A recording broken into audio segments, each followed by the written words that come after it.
It is time for the final hurrah. One last battle across a fantastic circuit. Welcome to the 8th and final round of the inaugural eTeam BRIT GT3 Challenge and the SYNETIQ BMW Series. We are here once again at Circuit Gilles Villeneuve in Montreal, Canada.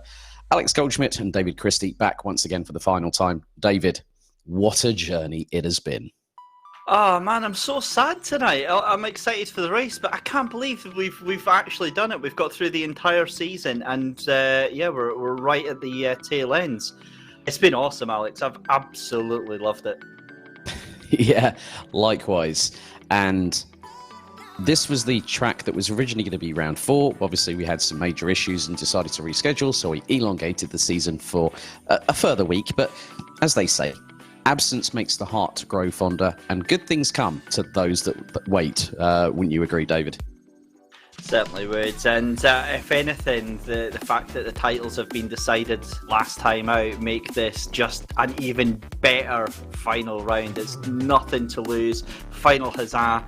Everything to go for all of these drivers. So yeah, this is going to be an awesome race, and pretty much nothing like anything we've seen through the season. Well, before you say that, there is one title that has not been finalised yet. It is the Porsche GT3 Teams title. And it is 30 points between Zancho Simsport and Marlowe Watch Company Racing. Obviously, for those that watched our preview show earlier on today, there are 3 cars that have a 3-place grid penalty post-qualifying, which will be the 2 Marlowe Watch Racing Company cars and also the number 63 of Team Texaco. But that was already discussed in the preview. We're leaving that as water under the bridge. 2.71 miles, 4.361 kilometers, and it is going to be full throttle all the way. Good evening, Ed Porter, our loyal supporter. He seems to be our roving cheerleader, doesn't he, between championships, David? And it's good to see that we're both keeping very, very well, Ed. Thanks very much for asking, buddy. And yes, as they say, the show must go on. But yeah, 2 champions already decided. Matt Richards is the inaugural GT3 champion, and joining the GT3 field for season 2 is our inaugural SYNETIQ BMW Series champion, Martin Buchan. But before we talk any more, let's have a look at our highlights from the penultimate round 7 days ago at the iconic Dubai Autodrome. This one was a cracker.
Well, that was a dramatic race, if ever we saw one. Chris Butcher, unfortunately, not being able to challenge all the way through to the bitter end, having that massive off around about the 15-minute mark into the race, David. And that really was, I think, a little bit of a disappointing moment. But as you can see on the screen, Matt Richards took the title over 50 points, which meant he becomes our inaugural eTeam BRIT GT Challenge winner and will, as a result, get a Dura toolbox. He will also get a Team BRIT Racing Academy Day in the SYNETIQ sourced M240i, which is producing around, I think it's close to the best part of 470 plus horsepower. At the moment, you can see the battle for third place, and it's getting closer between the two eTeam BRIT boys. Sandro Ballesteros and Bradley Brockes are third and fourth. They're 9 points adrift of each other. Max Spooner is now on 152 points ahead of Jerry Frolic. John Munro, not here for the season finale as he is racing this weekend, but we have Dan Kell in his place in the number 33. Daniel Hyde will be partnered again by Phil Webb, the Cadan Casual Apex pairing in the two Callaway Corvette C7s. And the driver at the bottom of the top 10 and his teammate Bobby Trundley and Andy Tucker return for the season finale here at Montreal. But David, we really have been salivating over this for the last few days, haven't we? Our appetite has been whetted with the title fights. We've still got one to decide in terms of the Kausha GT3 Teams Championship, which could be decided this very evening, depending on what happens to either Sancho Simsport or Marlowe Watch Company Racing, who are separated by just 30 points. But I hear that there's a little birdie that's told me that someone is going to celebrate with a new livery this evening for one of our particular champions.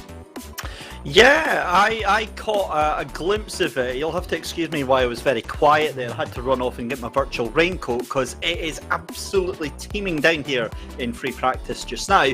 But our SYNETIQ BMW champion, Martin Buchan, has decided to roll with the winners and get his bling on, and he is rocking the most awesome gold livery scheme on his BMW tonight. So we can now call him Buchan Diddy, can't we? He is cruising round Montreal tonight. I think that's what he's going to be doing, but he's not going to be doing that for long because Louis Stewart, I think, is this could be Louis' night. He could very well take the win tonight. The pace between them, 0.2 of a second. I'm rooting for Louis tonight. Okay, well, without further ado, for the final time this season, season 1 in the books, let's have a look at the entries here at Montreal. So first up, we go to GT3. Martin Buchan has just put Buchan Diddy. I'm actually using that now. Matt Richards and Daniel Handover from Sancho Simsport and Sancho Simsport 2 are now back on the grid, along with a pair of Corvettes for the final time. Daniel Hyde and Phil Webb in the numbers 2 and 7 for Cadan Casual Apex. The eTeam BRIT boys, Sandro Ballesteros and Bradley Brockes, the youngest competitors on the grid, pretty much. I mean, Bradley is slightly younger than Louis Stewart. Max Spooner returns in Team Texaco, as does Ross McGregor. Dan Kell steps in for the absent John Munro. I don't think we've got Joe Frolic here with us this evening, but a big thank you to the Drillers eSports driver in the 22 having taken part with us. But Team BRIT back in full effect with Bobby Trundley and Andy Tucker in the 23 and 67 back on the grid. And for one last time, it looks like we will have the three amigos, as no Christian Kelly, but we do have Ben Hetherington, Louis Stewart in the number 13 Green Machine, and Buchan Diddy. Yes, we're going to start using that now as well, Martin, in the number 35, which has now gone into a resplendid, it looks like wrap that I've seen he's got on that. It looks like something that Yanamais would have done. Yeah, I think Yanamais would have been very, very proud of that. So B Diddy is going to be his name tonight. Well, let's have a chat with Max Spooner, if we can grab him right now, as I'm just going to now head into the interview booth. Let's see if we can have a chat with the Team Texaco driver. So let me just see if I can. I'm now going to pull him in to the interview booth here. Good evening, Max Spooner. How are we, sir? I'm very well. It's a strange thing. We've ended the season. Who would have thought it? We got there. Yes, after a lot of hard work, a lot of planning, a lot of triangulation along the way. But it has been rather interesting. We've crowned 2 inaugural GT3 teams title to decide. It has gone down to the wire on this one, but to see both Matt Richards and Martin Buchan become our inaugural champions, what are your thoughts with regards to how they performed this season? Yeah, it's I mean, I being in the race, you don't always get to see everything, so I've been watching the races back, and the battle between Chris Butcher and Matt Richards it's probably been wheel to wheel for the entire season. I don't think they have given each other any respite, and that's been fantastic to see, and long may that continue going into our second season, which it is coming. All that planning and hard work that you mentioned, it's all kicked off again. So hopefully we'll be able to announce something very soon with a bit more detail on that.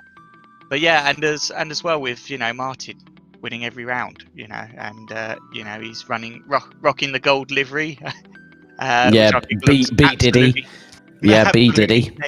B Diddy. Love it. No, yeah, B Diddy. He even said on YouTube, Buchan Diddy. I'm actually using that now.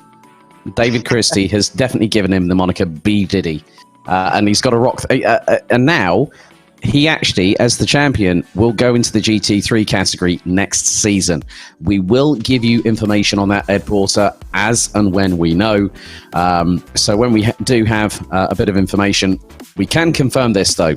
Myself, Alex Goldschmidt and David Christie will be back in the commentary box for Season 2, and we might even try and see if we can get some people to jump in. So obviously the likes of Max and maybe some of the other drivers will try and get a bit more chats with them as such. But Max, you've got to launch that Aston Martin into the stratosphere once again. How are you fancying your chances tonight here at Montreal? Well, I think in Dubai, the car didn't really feel good in Dubai. I was really struggling, and I think the eTeam BRIT boys they definitely had the better of me that round. But going into practice in this one, I feel a bit more competitive, and I'm eyeing up that third place. But I have a feeling that Team BRIT with Bobby and Andy, they're certainly gonna throw the cat amongst the pigeons, and are certainly going to disrupt proceedings. I hope it's having them back is good to see, and it's going to make some great racing. As you say, we've still got the teams championship to decide, so it's going to be spicy at the front. I think it's going to be spicy all the way up down the up and down the field like a chicken vindaloo, to be completely honest with you. But Max, all the very best of luck. Thank you very much for talking to us, and go and get them, mate. Thank you very much, and I just wanted to take this moment to say thank you, Alex and David, for your fantastic commentary all season, and Simply Race, Mike, Anthony, Grant as well, who've been working hard behind the scenes, giving this amazing broadcast, and keeping all the drivers in line and make sure they behave themselves, and helping us have some great racing. So thanks guys for all your hard work. No, a real pleasure, a real privilege to be a part of this championship in just its initial phase. And as they say, when it comes to Season 2, you ain't seen nothing yet. Good luck, Max. Go get him, kiddo. And all the very best of luck for this evening. I'll see you guys later. Cheers. Cheers. Really good words there from Max Spooner in many respects. But how is the weather dynamic for all these competitors in that kind of respect? Because this is going to really, really change things quite considerably. And, you look at things such as, like, say, tyre pressures, colder conditions, the setup of the cars, the camber, the case, the toe in, the toe out. These drivers have got so many finite adjustments they can make in order for these cars to perform. And I think it's going to be a case of who is going to nail it. I mean, are we going to see a Jenson Button 2011 remix, GT3 style? I'm not too sure, but what are your thoughts on that? Well, with regards to the weather, it reminds me of a classic Family Guy scene where they go over to Ollie Williams. It's raining sideways! It is very heavy rain that is on the track. I mean, we are talking absolutely soaking. The cars are sort of skidding about all over the place. Martin Buchan just decided to rearrange that new lovely paint scheme that he had on the car. In terms of what's going to happen tonight, we don't know. This is obviously just free practice just now. It isn't a guarantee that it will go over into the race itself. But yeah, I think if rain does come into play, I think we're going to see some very, very gentle tippy-toes driving, especially down in towards the hairpin. Yeah, so really, we haven't got long until qualifying gets underway for the final time, 30 minutes in all. Before we do, we did show this last time, around about 6 weeks ago, but let's have a look at a proper full flying lap of the Circuit Gilles Villeneuve in Montreal in Canada. Here we are on a hot lap of the Circuit Gilles Villeneuve in Montreal, Canada. Let's head to turn 1 from 5th gear down to 2nd, 100 kph through turn 1 into the right hand known as Virage Senna. First gear 70 kph as we explode out of the corner, up the rev range, up into 2nd, up into 3rd. As we head towards turn 3, braking from around 3rd gear down to 2nd, 110 on the first apex, 100 k's through the seconds. We now pull up towards 3rd gear through turn 5 at 175 on the speedo, up towards turn 6, braking from 190 in 4th down to 85 in 1st through turn 6, into the right at turn 7 at 100 kph, and now up to 2nd, up to 3rd, all the way down the back straightaway as we head towards the right hander at turn 8. Now we're going to reach a top speed of 220 kph, braking it around the 100 metre board before down into 2nd at 105 in turn 8, and then through turn 9 in 2nd gear at 130 before we head our way down towards the iconic hairpin here. L'Épingle, as it's more commonly known, down all the way through from 5th at 220 down to 60 in 1st.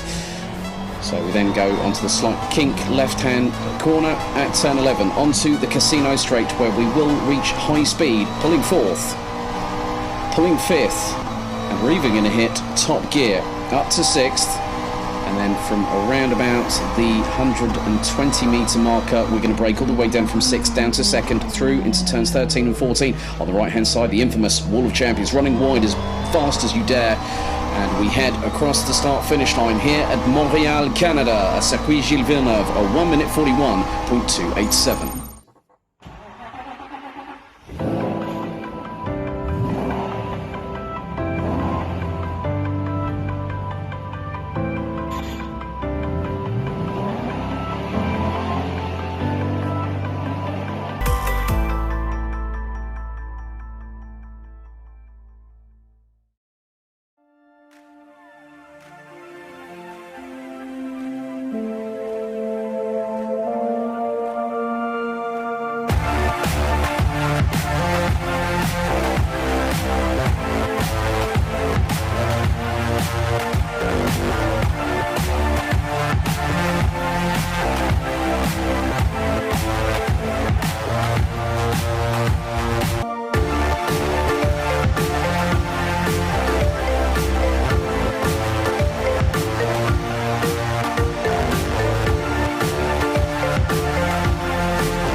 Not too far off qualifying for the final time. 30 minutes will decide who will be our last pole sitters for this season. And a really nice comment from Ed Porter saying that when we saw the drivers out for practice, it looks a bit like Scotland every day.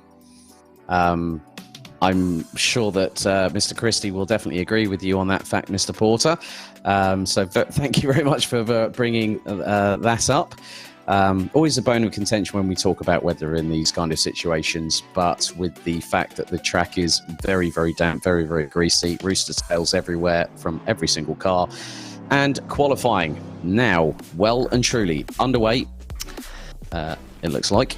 Yes, it is, and the track hasn't got any drier, Alex. So where we saw it last time out, the track instantly dried. It could again change between qualifying and race conditions, but oh My goodness me, we are in for a treat today. Indeed. So that is one of the...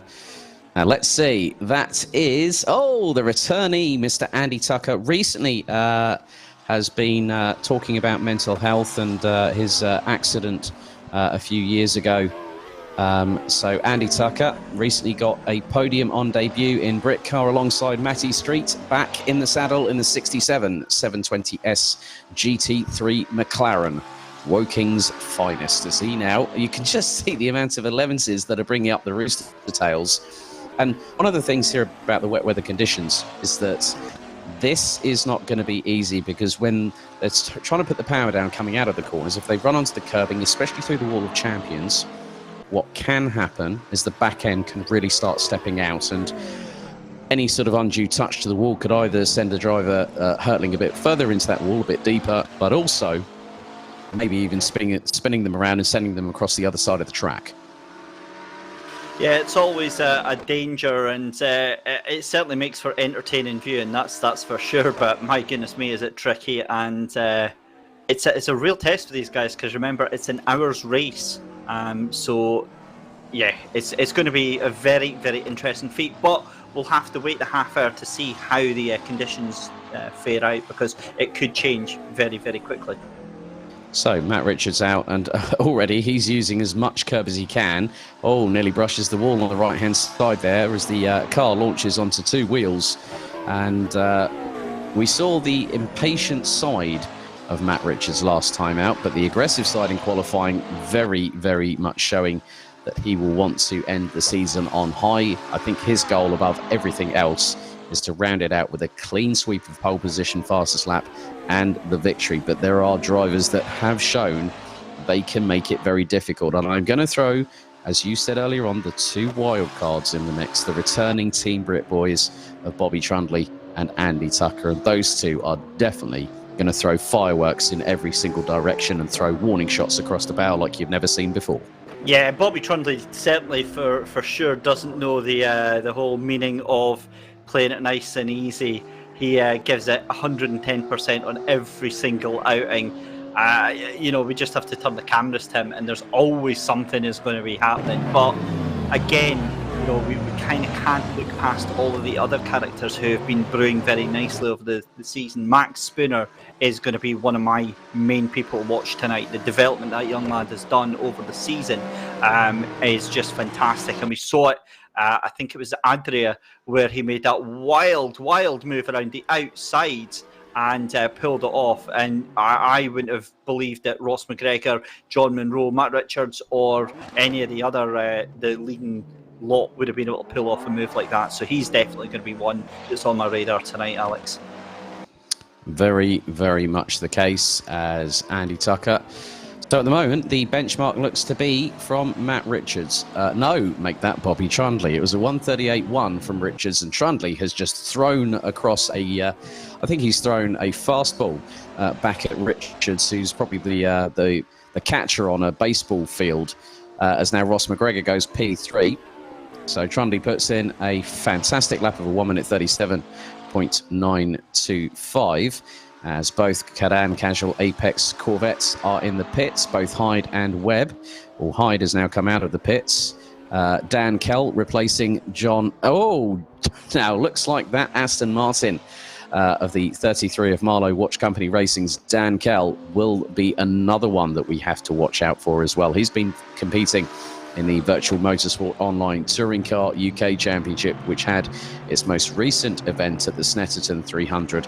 And Dan Kell was very, very much in the mix. And I have to say, a big shout out to my compadre, my co-commentator there, Mr. Phil Kinch, who's been enjoying a new life as a co-commentator as Dan Kell is pushing that Aston Martin to the absolute limit, nearly 4 tenths up in Sector 1 already, having done a personal best of a 1 minute 37.901. But Matt Richards has gone top. It looks like a 1 minute 37.854. Yeah, that's one of the things that we've mentioned. We've spoken about the weather at length, and it looks like the track my goodness, there's a 3-car melee. Bobby Trundley was in there. It looks like there was a Team Texaco Aston Martin in the middle, and I think Yeah, Max Spooner, and I think the other one might have been Bradley Brockie. So two Oh, and that's a huge moment there for that must have been Ross McGregor coming out the final corner. Wall of Champions. I just caught it as I was looking at Max Spooner. Sorry about that, Alex, but did a two-wheel hop over the curb there. The back end stepped out, and the car got sent off to the moon. Alice. Sorry. I think we're going to have a bit of a ball with this one. Now, right, this is the replay. Max Spooner trying to go towards the inside. Oh, I think that gap was being closed very, very quickly by Bobby Trundley. And, right. So he goes up the inside of Trundley. Or no, Trundley. There was another car, and that was an eTeam BRIT car, I believe. So that would have been Bradley Brockie. So Spooner went up the inside of Brockie's going into the final chicane, turns Brockie's around, and Bobby Trundley's got absolutely nowhere to go and ends up being, he hits, I think he had nowhere to go, but hits Spooner from behind and himself inadvertently gets turned around as Louis Stewart now coming to cross the line here at Montreal, and he's been giving Martin Buchan a fight like he won't believe, but at the moment he is just under 2 seconds down off of provisional pole.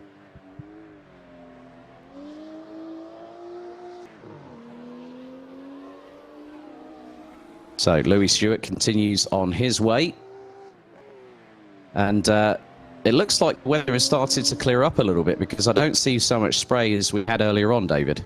Yeah, it certainly has. That's what I was away to mention before I got distracted by the sideways of Ross McGregor there. The dry line definitely appearing, but there's certainly nowhere near the amount of water getting kicked up by the cars here. So it's exactly what we said. It looks dramatic at first, but the track evolves very, very quickly.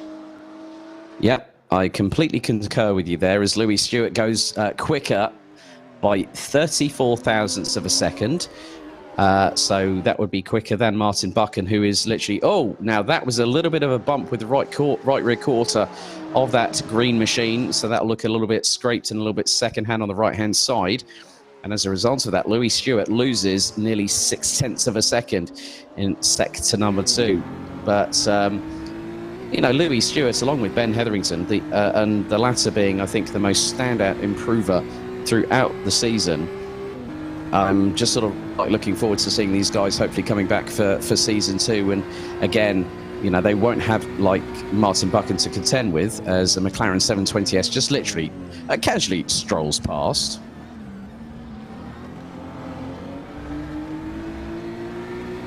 I think the thing you've got to keep in mind, though, as well, Alex, is that this is such a massive relief of pressure for a lot of these drivers as well. I mean, obviously we're down to 13 drivers, where earlier on we had a higher number. But these guys have stuck it out to the end. We've had a couple coming back through the fact that Bobby Trundley and Andy Tucker making an appearance tonight after previously in the season being held up with real life racing. And here's B Diddy, and Matt Richards has gone. Rocking it? It's blinging and it's a shining. Oh my goodness me! There's more reflections in there than probably a fashion model's mirror. But he got very, very close to the Wall of Champions. Looks like he's improved on both first and second sectors by over 1.5 tenths combined, and he goes even quicker. 1 minute 47.640 is one, and that's Ross McGregor flying his way past, and he goes P2. Andy Tucker from Team BRIT in the 67 was actually on provisional pole at one point before he got deposed by Richards, who's gone quicker than anybody else. So 1 minute 35.716. Here's Daniel Hyde. He's rounding out the top 10. Now, a brief reminder that Ross McGregor, Dan Kell, and Max Spooner will be dropped by 3 places post-qualification. So it will shuffle the order. But we do like a bit of spice added to the mix, don't we, David? Oh, yes. Oh, yes.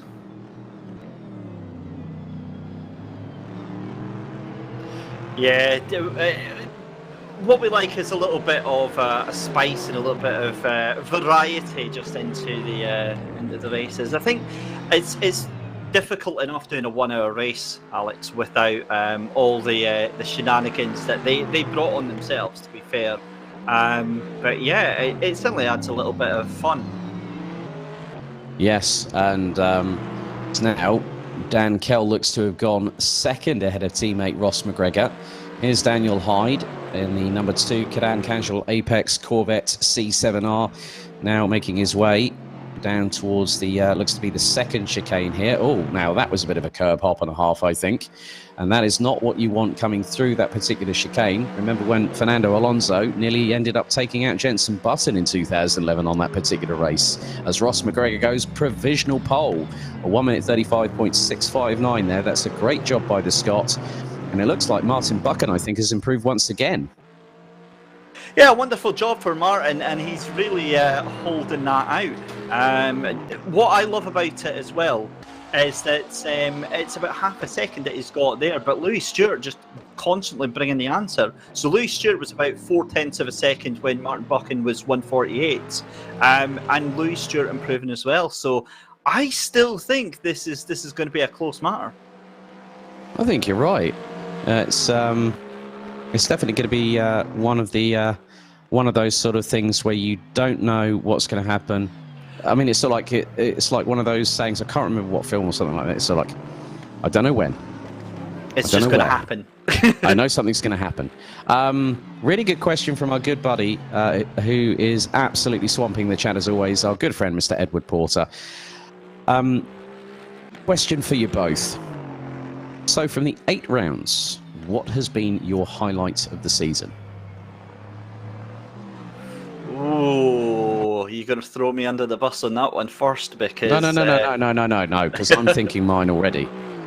I'm going to say my highlight of the season, Matt Richards' last time out going round the outside. I think if I remember correctly, it was Sid Orvaya going round the outside at turn 1 and getting through at turn 2. Ooh, That's a good one, actually. Yeah, there's another one from that race where I basically asked you to say, I said, is it me or is Louis Stewart actually leading the SYNETIQ BMW series? And you said, yes, your eyes do not deceive you. So there's 2. For me, I think, now again, I'll have to double check that I've got my memory right on this, but Mount Fuji and Eunice Rivo, that was the first time we saw him, wasn't it? Mm-hmm. Yeah, that for me, that was just, he absolutely caught my attention and blew me away with the performance that he gave us at Mount Fuji. That was just so awesome to see the fight, and it was almost like, you know, on Street Fighter 2 when you put an extra 20p in, a new challenger is approaching. Yeah, you know, that's exactly what it is, and it just injected right at the end, right when you thought you knew how the championship was going to go down. It just made us all sit up and think, "Oh, hang on a minute, this could be another cog in the machine." Oh, crikey! The word Livingston has just been brought out on the YouTube chat. That's you know, that's a bad sign if the word Livingston gets mentioned. Yeah, especially when someone says that he's an Aberdeen fan. B. Diddy. Dear. Oh dear. But there's another. Actually, the good thing is that this question we could actually fill quite a lot of highlights, and I'm going to take you back to Adria International Raceway. How frustrated and determined Matt Richards was to try to get past Chris Butcher for 60 minutes. That was hand on heart, one of the most intense battles I think I've ever seen on any sort of championship that's been running through lockdown. That was a 60-minute dogfight. Because for me, the story of Adria though was Joey Vrolic again Joey Vrolic with the pit lane infringement. That was just absolutely heartbreaking. Well, Bobby Trunley's just gone purple in Sector 1. He's nearly a tenth and a half up. The 21-year-old from Wokingham also was voted as driver of the day at the first appearance of the Team Brit at Brands Hatch, which has been featured in a recent 22-minute mini documentary. Big thank you to Darren S. Cook from Scruffy Bear Pictures, working his wonders with the editing and the fantastic camera work. And Bobby got voted driver of the day and was handed his trophy by none other than Brit Car Insurance's Claire Headley. because, yeah, I'm not going to tell you the story, but you need to watch it. So you need to have a look at the Team Brit social media channels. Wow, sorry, just as you were saying there, Bobby Trundley, P2, 135.604. Oh, game on. And you can see why he got driver of the day. He just gives everything to it. And the other thing as well, Alex, 0.2 of a second between our first four cars. Oh my goodness me! But I'm not going to forget Bobby's teammate, Aaron Morgan, a true character. Oh, Dan Kell goes doing a Ken Block rallycross style through the chicane of the Wall of Champions. Car went completely airborne. That's one way to do it, wheels. I guess. Well, that's one way to get yourselves noticed on the stream. And we were going to have Dan Kell a bit earlier on in the season, but he had some other karting opportunities that he couldn't really turn down. So I think at the end of the day, if people want to scratch that itch of going out karting, that's their prerogative. As Phil Webb, the number 7 Corvette, goes 8th on a 1 minute 37.581. So at the moment, obviously with the revised grid positions as they stand, it looks like McGregor is leading the way on a 135.485. Trundley just less than a tenth and a half adrift down in second position. Matt Richards in third. Dan Kell. Oh, now that was a hefty whack in the wall for Philip Webb coming through the chicane on the first sector of the circuit. And that will be an escape job for sure. Heading back to the pit lane, making sure that the cars are all ready to go. So Matt Richards third, Dan Kell in fourth, Andy Tucker in fifth position. So the two Team Brit guys could really have an opportunity here. Andy Tucker gets himself any further up the order. What if, and I'm just going to put this out there because we've got 12 and a half minutes of this qualifying session left to go, David. What if we get, irrespective of, you know, penalties issued, if just on pure pace that Tucker and Trundley and Tucker ends up on merit going to the front row of the grid, that would be a great coup for Team Brit, because obviously we haven't seen these guys for 3 rounds now, and now they're back. We're just waiting for the explosions to be out on circuit like nobody's business. Well, never mind the explosion there. My head's just exploded because I've just remembered about the penalty, as you mentioned so many times earlier on, for Ross McGregor. So, provisionally, Bobby Trundley's on pole right now, 135.604. So, wow, that's it gets better. It gets better because Dan Kell drops 3 places, and you know what that would mean? Andy Tucker would effectively be on P3 because McGregor would drop to 4th. Kell would drop to 7th place. And then you've also got Max Spooner, who will pretty much be at the back end of the grid. Yeah, but that doesn't really matter for Max, does it? I mean, the one man not to be affected in any way by a three-place grid penalty is going to be Max Spooner, because he's already at a P4 by turn 1. That's the ludicrous starts that young man's able to get. You know what's even more ludicrous? Ross McGregor has just set a 1 minute 35.414 with just over 11 minutes remaining. That is absolutely ridiculous. Yeah, that car is quick. One other person I'm going to draw your attention to as well is Louis Stewart. Now, Martin Buchan, granted, just as I was away to say that, has brought the time down even more to a 147.399. But Louis Stewart, again, 147.892. Now, that gap was just 0.2 of a second. So Louis, you know, all credit to him. He is absolutely firing away at these lap times. Well, firing away through these lap times is also Bobby Trundley, who's just gone quicker than anybody by just a fraction under 0.5 of a second through Sector 2. Now he's going to come towards the Wall of Champions. Matt Richards in the 44, the inaugural GT3 champion, now makes his way through, and he is on an outlap. And Trundley fires it through the final chicane. And one of the best ways to try and get a lap time will be to keep to as far right of the circuit. Oh, Trundley puts in a 1 minute 35.747. Hang on, that's a Boeing, isn't it? 747 there. You can just see You can see how many references we're going to try and make this evening. It is going to be absolutely glorious, because this one, in the words of Spinal Tap, will be cranked to volume number 11. I've got to explain, though, to be fair, I've managed to keep Alex off of the double entendres and the references for the whole season, so that it's all coming out tonight. So Alex, have at it, my friend. Look. Likewise, my friend. Likewise. You know, at the end of the day, this is meant to be a celebration race, and that's what we're going to do. We're going to celebrate. We're going to have a lot of fun doing this. So we've got just under 10 minutes to go in qualifying, 9 minutes and 18 seconds on the clock. So at the moment, Ross McGregor, Dan Kell is in second position in the number 33. My goodness, that...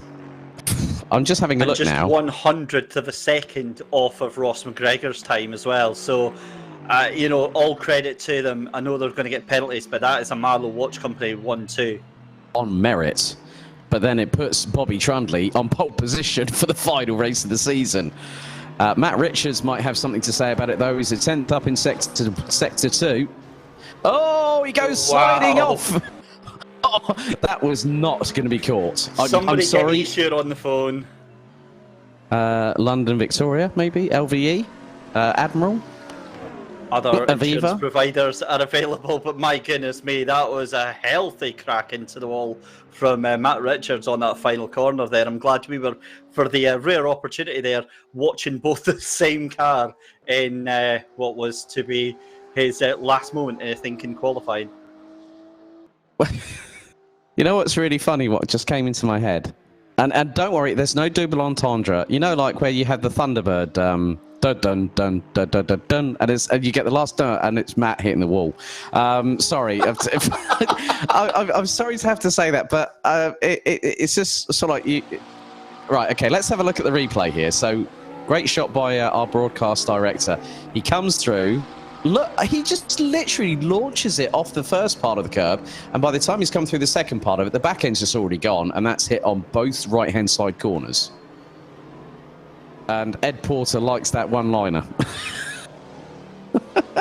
Thank you, buddy. I've got to say, I mean, we've said it a couple of times tonight as well. We've got to say a massive thank you to all of our viewers that come back week after week. Mm-hmm. We're very much grateful for it. I think we should try and get Ed Porter on pit lane duty for one of the races next season. Get him as a pit lane reporter. Well, I think, as we said, there are plenty of developments in the works. It's a lot of closed door. I wouldn't say shenanigans. There's a lot of closed-door works happening behind the scenes as we see Sandro Ballesteros. I think that might be his teammate Bradley Brocky's just behind. They're running respectively 6th and 7th with Sandro Ballesteros, the youngest driver on the grid, 13 years of age, based out of Rochdale. And then teammate Bradley Brocky's, I think just, if memory serves me correctly, had celebrated his 16th birthday as we fast approach the last 6.5 minutes of the session. Ballesteros does not improve as Martin Buchan has gone 43 thousandths quicker in Sector 1. B Diddy is at it again. And look at the amount of bling bling on that Beamer. Yeah, he's certainly big pimping tonight, isn't he? In the BMW, the SYNETIQ BMW comes across the line. What can he do? He's looking very fast indeed. Wow, 147.005. So any thought of Lewis Stewart getting close to that one is well and truly out of the window. What a lap there for Martin Buchan. I think that just shows how much the track is getting rubbered in here and getting very, very fast. Right, Bobby Trundley caused the yellow flag at Sector 1, it looks like, and he just escaped into the pits. But at the moment, McGregor... what's the time difference between... you said it was 1/1000th of a second, didn't you, between Ross McGregor and Dan? 1/100th. That is the closest qualifying margin to decide a pole position. I'm now going to have to do a little bit of a check here because I'm just trying to remember. Yes, even if he gets pole position and gets a penalty, Ross McGregor keeps that point. He keeps that point. Alex, I've just realised, I don't know if you can see this, right? P6 and P7, Max Spooner and Sandro Ballesteros, 137.067, both of them. They're split by less than 1,000th of a second. Max Spooner gets it. I've never seen that before in my life. I'm sorry. I'm going to have to cut across you by nearly 3/10 up on the provisional pole position lap time is Matt Richards as he comes through past the wall of champions, bumping over the curbs. He's got to try and beat a 1 minute 35.414. He's done a 35.716. This looks to be quicker. 134.893, over 0.2 of a second quicker through sector 3. Matt Richards is the first driver to break into the 1 minute 35s. And this is from earlier on with Bobby Trundley. Losing it on the chicane. I think those curbs might still be a bit damp from all the track evolution, but that was a howitzer of a lap from Matt Richards. Yeah, here comes Ross McGregor through the final chicane just now. Can he make any improvements? And we see, I think that was Bobby Trundley in the background as well, having a little bit of a wiggle. Ross McGregor can't improve, 135.414. Bobby Trundley comes across the line just now. Nope, he's still exactly the same as well. So Matt Richards seems to have caught them all sleeping right now. Well, a quick question for me to answer, reference Ed Porter. Why did they call it the Wall of Champions when I see no names or pictures of winners on it, lads? Well, there are two specific drivers that have hit that wall that have gone on to become Formula One world champions. One of which is Jenson Button, who won the title with Brawn GP in 2009. He whacked it in 2006. 2011, anyone remember the first free practice session? Who binned it in the wall? Sebastian Vettel with Red Bull at that particular moment in time. And he went to lose that race on the last lap to, of all people, Jenson Button. It's funny how these things work out, isn't it, David? It certainly is, and Jensen off to a much better place now. Actually, what is he doing this year? He's in. Is he still in Super GT or is he no? endurance racing?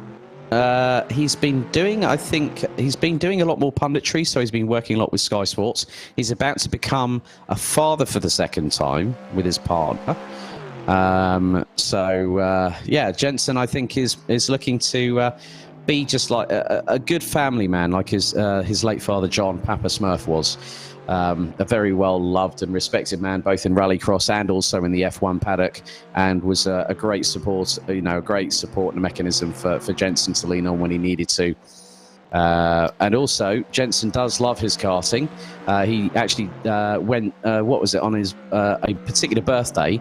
Well, of all people, that tends, there's a couple of drivers in the current Formula One paddock that do actually have their own karting brands. Daniel Ricciardo, who also has the Daniel Ricciardo Series UK Series, which is currently circulating at the moment. And then there is also Charles Leclerc, who has the Leclerc by Lennox chassis. Interesting thing is that pretty much the equipment is exactly the same underneath. Google it, you'll know exactly what I'm talking about. But those that do follow me in terms of karting circles, I've got shall I give everyone an idea of where I am, David? Yes, go for it. Right, okay. I'm now going to just give you an idea of exactly where I am. So let's take into consideration from Montreal. Okay. From there,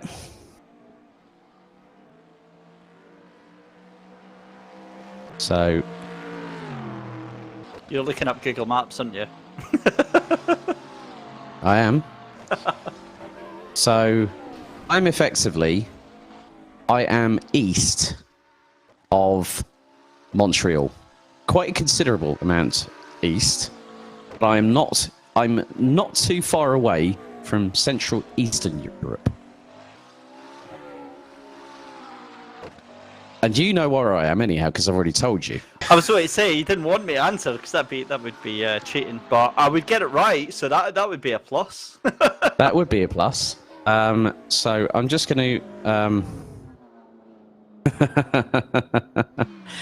Edward Porter, you've got it spot on the nose. I am currently in a place called Zwickau, which is an hour and 20 minutes by car east of Dresden in the former German Democratic Republic, East Germany, currently, as I'm doing the Rotax Max Challenge Germany Championship this season as part of my ongoing European commitments.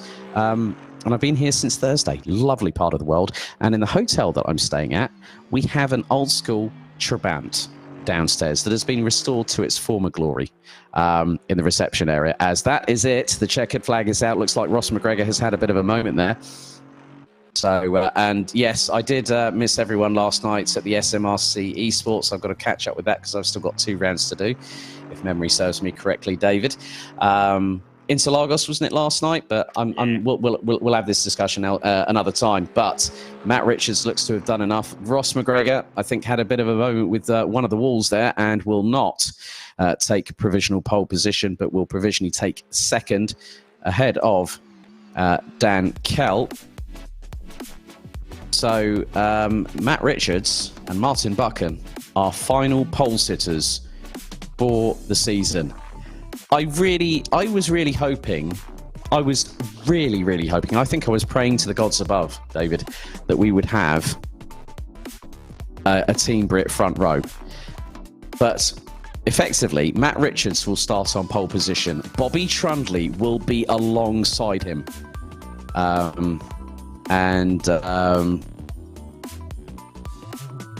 Oh dear, Need for Speed 4566 show. Racing with the curry inside me, will I make it? Bobby. Oh God. Really?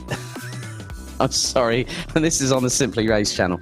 So effectively, Matt Richards will start from pole position. Okay, Bobby Trundley will be P2. Andy Tucker, 3rd place.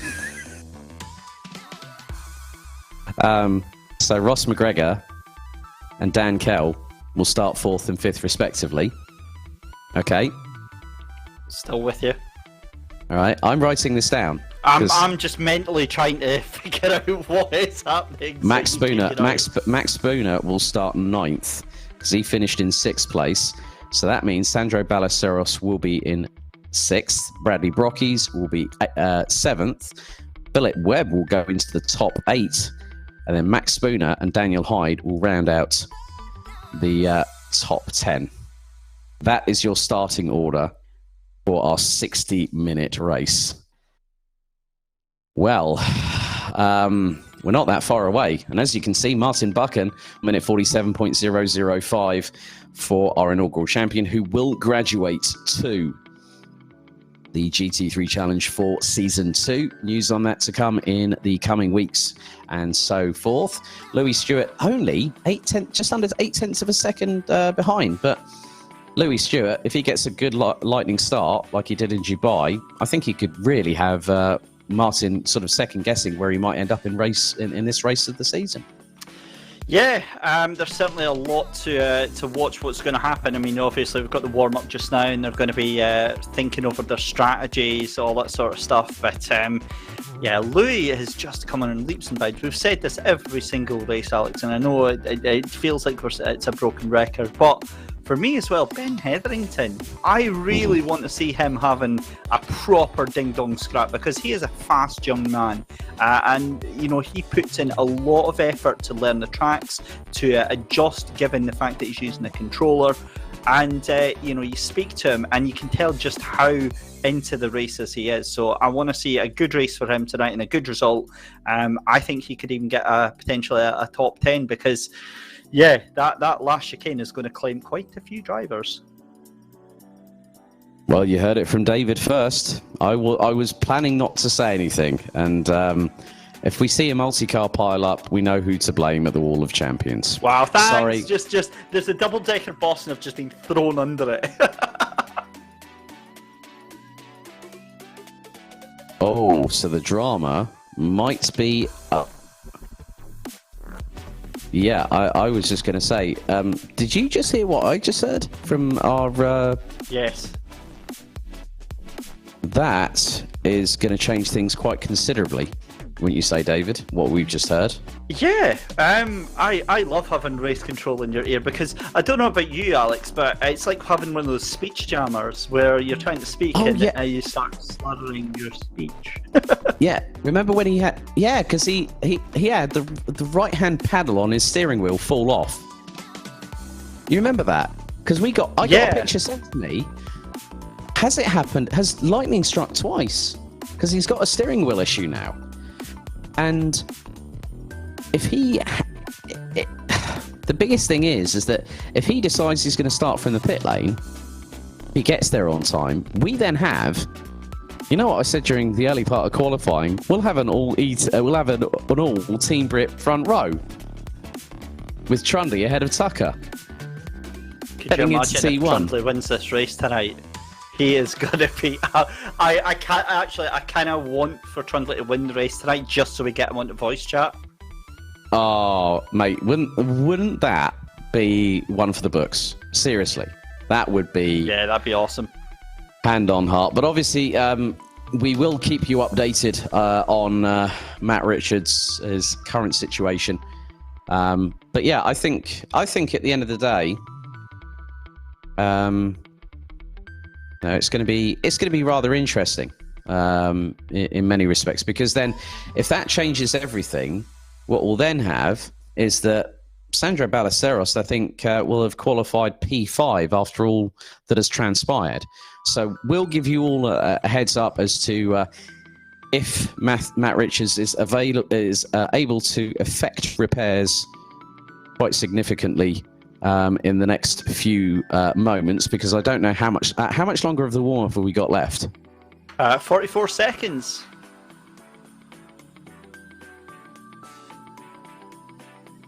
I think that sounds like he's going to be done. If what I'm hearing is right, Alex, it's if that is the gear gone, then yeah. I mean, how can you, other than binding it very quickly to a wheel, to a button on the wheel? There's not really much you can do. Unless he changes a button setting, maybe, to compensate for it. But then that's going to throw him off the setup that he has on it, particularly steering wheel, because it will feel alien. He'll eventually get used to it, but the biggest thing from that perspective is how much is that going to compromise him? Massively, absolutely massively. Any change like that is difficult enough to deal with, but in the stress of like moments before a race, it's going to be interesting. The other thing that completely distracts us from, Alex, as well, is remember what that weather was like at the beginning of the session. It was soaking wet. So I wonder how that's going to pan out. Yeah, and Montreal, just like Spa-Francorchamps, has its own weather microclimate. And 2011 was the only time that rain had hit the circuit quite significantly, let's be completely honest. I can't remember them off the top of my head. It might have been even before I was born. But, you know, Canada sometimes doesn't always have the best weather, does it? Well, you're speaking to somebody that's in Scotland, so I don't think I'm in any position to make comment about Well, I would consider you the relevant expert, mate. Oh, I like that. Yeah, I think that's absolutely spot on. Canada is known for its changeable conditions. But no, Matt Richards on pole position, and we are about to go for our green flag lap. In fact, there he is. Well, so he's made it onto the grid. So whether or not, he started. So yeah, he started, so he'll finish. In the words of Mastermind. Right. So let's have a look at your final grid for season 1 of the eTeam BRIT GT3 Challenge and the SYNETIQ BMW Series, being held here at the fantastic Circuit Gilles Villeneuve in Montreal, Canada. So this time it's the McLaren top 3. It is Matt Richards in the 44 ahead of the 23 of Team Brit's Bobby Trundle. That's row 1.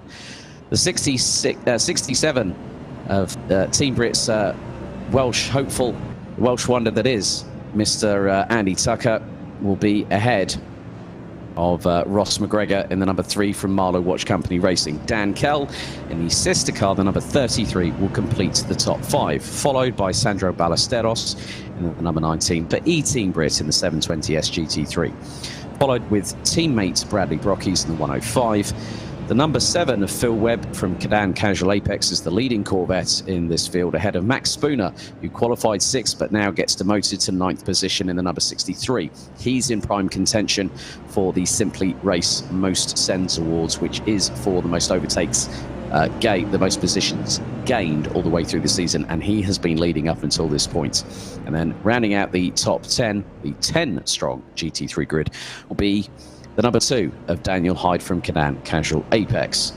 Then it is Martin Buchan, aka B Diddy, or Big Buchan Styles, if you want to take a page out of Will Smith's book. Maybe, I think we're going to be throwing so many dodgy sort of rapper-related slang at Martin Buchan until the cows come home tonight. Marty B instead of Ali G, maybe. No, that didn't quite work. No. Louis Stewart in the number 13 will be second, and just behind will be Ben Hetherington. As we come through the hairpin, we'll now go on to the back straight away. And Alex, I've got to say, it's been an absolute pleasure being part of this with you this season. I am so excited for tonight. Let's have a good one, buddy. Right.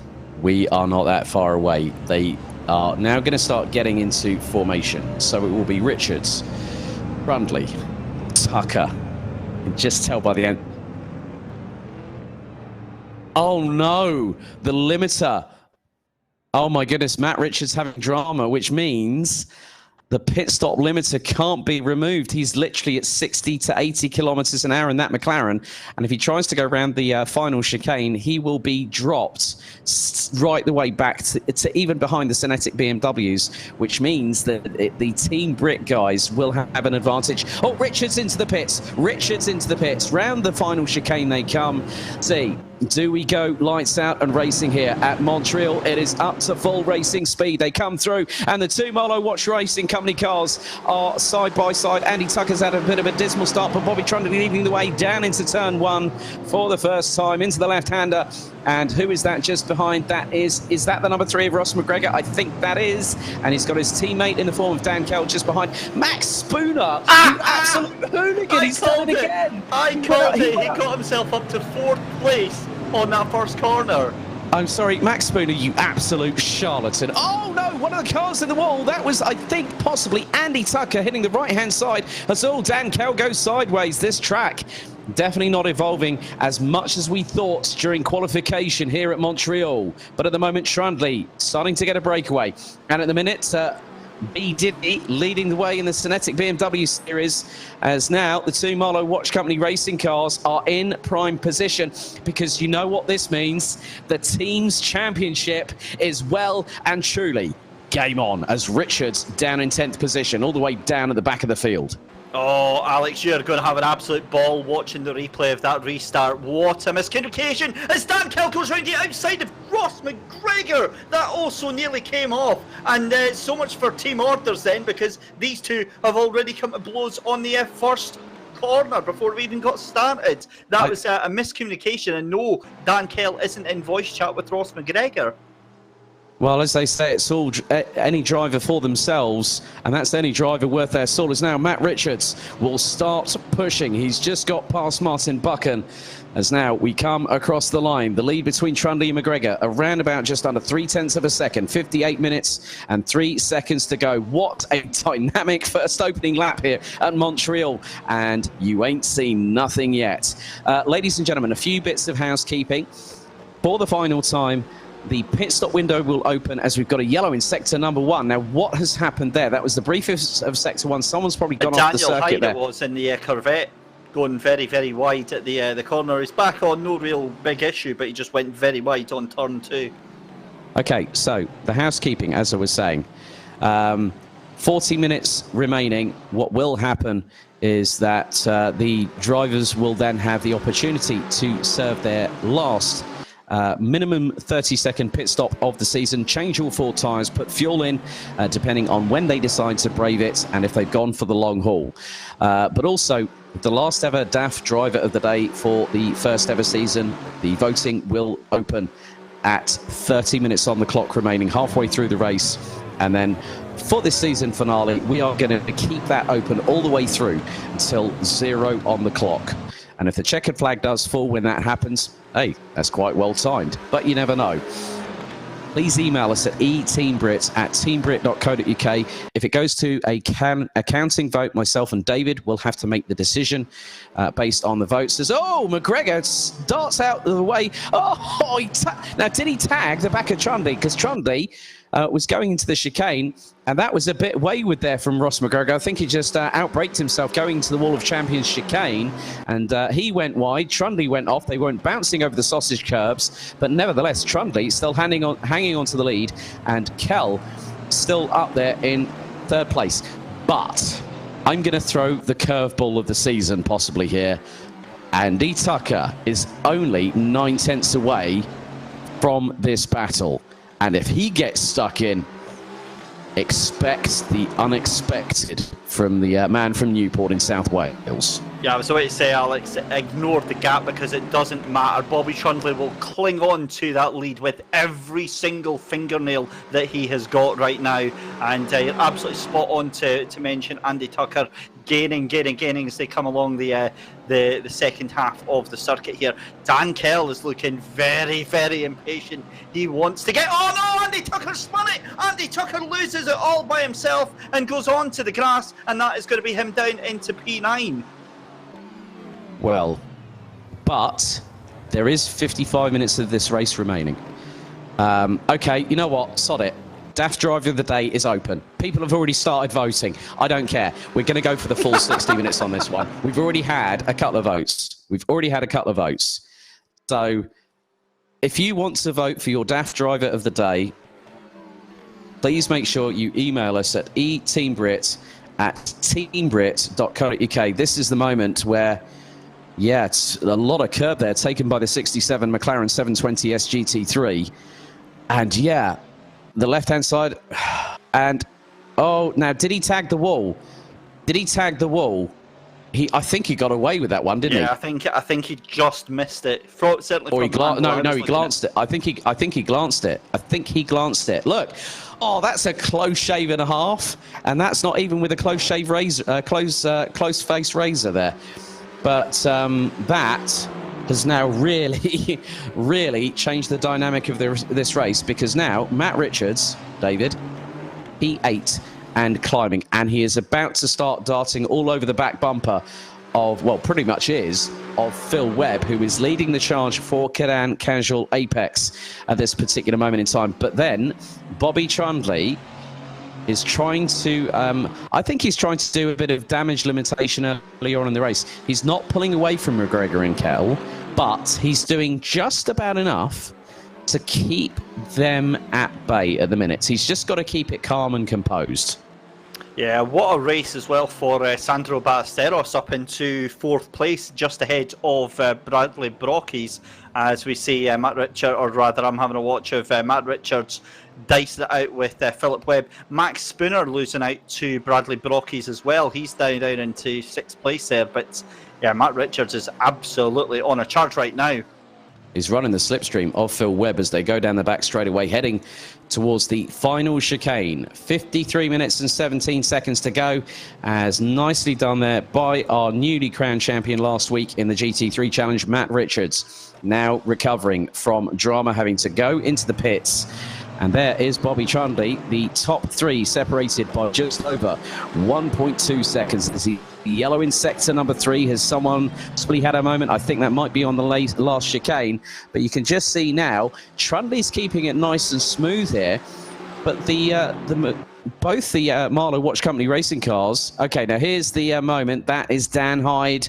Oh, and he's the back end even steps out before he's even tried to attempt for the apex towards the Wall of Champions, and luckily enough the car sort of just stops halfway through the chicane. But yeah, you can just see, just look at the driving characteristics of Trundley, McGregor and Kell. Trundley is trying to keep it smooth, and by doing that the tyres are not going to go off as quickly as what will happen with the two Aston Martins. And now we've got another replay. Now I think, yeah, more dramas for Daniel Hyde. He's off. at the right at turn 2, having had a bit of a moment coming into turn 1. But yeah, if Trundy just keeps a consistent pace, doesn't overextend the tyres, doesn't aggressively try and go over the bumps and cut the curbs, he's going to give himself a fighting chance to do the undercut on McGregor in Calais. McGregor literally nigh on launches the left front wheel over the left curb on the inside of the chicane as Matt Richards now up into 6th place. The chase is on because now, effectively, I'm looking at it from this perspective. Even if he he's got to finish. He's got to finish the race. If he finishes the race, Sancho Simsport win the 2 Kershaw K3 jet washes that are on offer for this. We will also confirm the fastest laps of the race award, which will be the Texaco fastest lap, which is the Freddie Hunt signed Hesketh James Hunt print, and also will then inform you of our official winner of the Simply Race Most Ends. And I think at the moment Max Spooner, I think, is just one place or so away from just securing that quite simply. But we still have just over 50 minutes of this race left to go. Just over 10 minutes until the pit stop window opens for the final time of the year, as we're on board with Ross McGregor trying to hustle Bobby Trundy, trying to pressurise the number 23 into a mistake as they go into the hairpin. A tighter line for McGregor, but that compromises him, and Trundy gets the run out, puts the power down early in the 720S GT3, runs a little bit wide on the right-hand side, so the dust gets kicked up from the grass. But look at the amount of the rates of knots, over 150 miles an hour. Ross McGregor goes towards the outside of Bobby Trundley. Is this Scot going to provide some bravado going into the chicane? Oh, they tussle, they bang side panels, and this time, oh my goodness! McGregor forces Trundley into the barriers and he gets spun around for his own troubles there. Wow.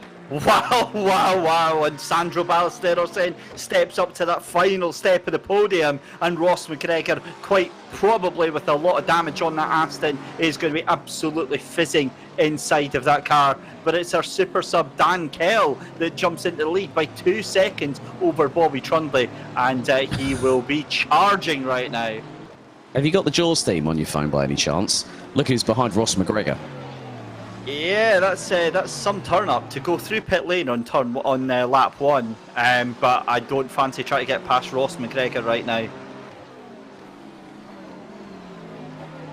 I think the words wait and see. Let's have a look at the replay. So McGregor goes towards the outside. Trundy takes the racing line, which he's well entitled to do, and Ross McGregor just keeps it planted. He thought he might be able to get away with it, but by pushing Trundy into the wall, Trundy's come back as a pinball, and he's caught the right rear corner through no fault of his own. It's just because of the domino effect of what just happened there.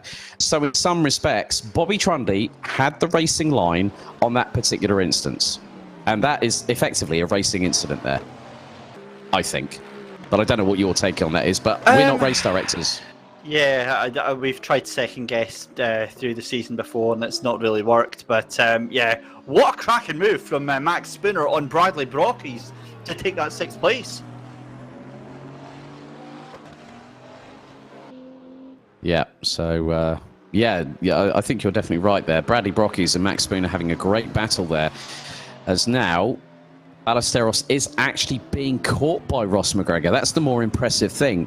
There's Bobby Trundley. That's Bobby Trundley there, who is still sitting in 2nd position. Now, I just want to know, David, what are the lap times between him and Dan Kell in that sort of respect? I'm not too sure, to be honest. I mean, Dan Kell is fairly constant in terms of his lap times that he's going on.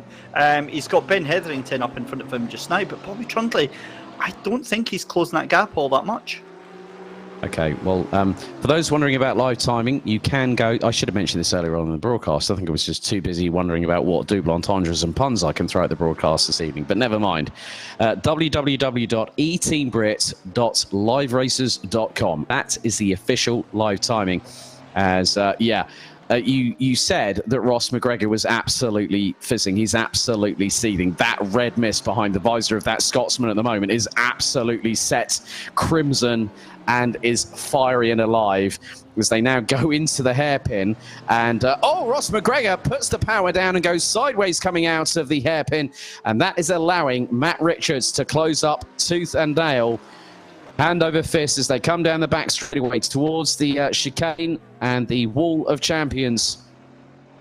And Sandro Ballesteros putting in an absolutely brilliant job. He's going to go to the inside of the racing line. This time Ross McGregor turns in. Oh, and he bounds over the curbs, and that allows Matt Richards to go side by side, and he's got past. That's even more impressive. Matt Richards having steering wheel dramas before we even got started, and he's now trying to force his way past. Oh, no! He's crashed into the side of Matt Richards, and that nearly took out Bradley Brockies in the process, but Ross McGregor quickly through to regain 4th position. That was a close exchange and a close shave all at the same time. Mamma mia, we were in for a celebration race. By heck, have we got one. As again, McGregor and Richards going side by side, and Ross McGregor loses out big time because he caught the back end of Sandro Ballesteros, and Matt Richards was having absolutely none of it. Game on, guys, game on. That was a bit naughty for both drivers, and Ross McGregor absolutely seeing red right now.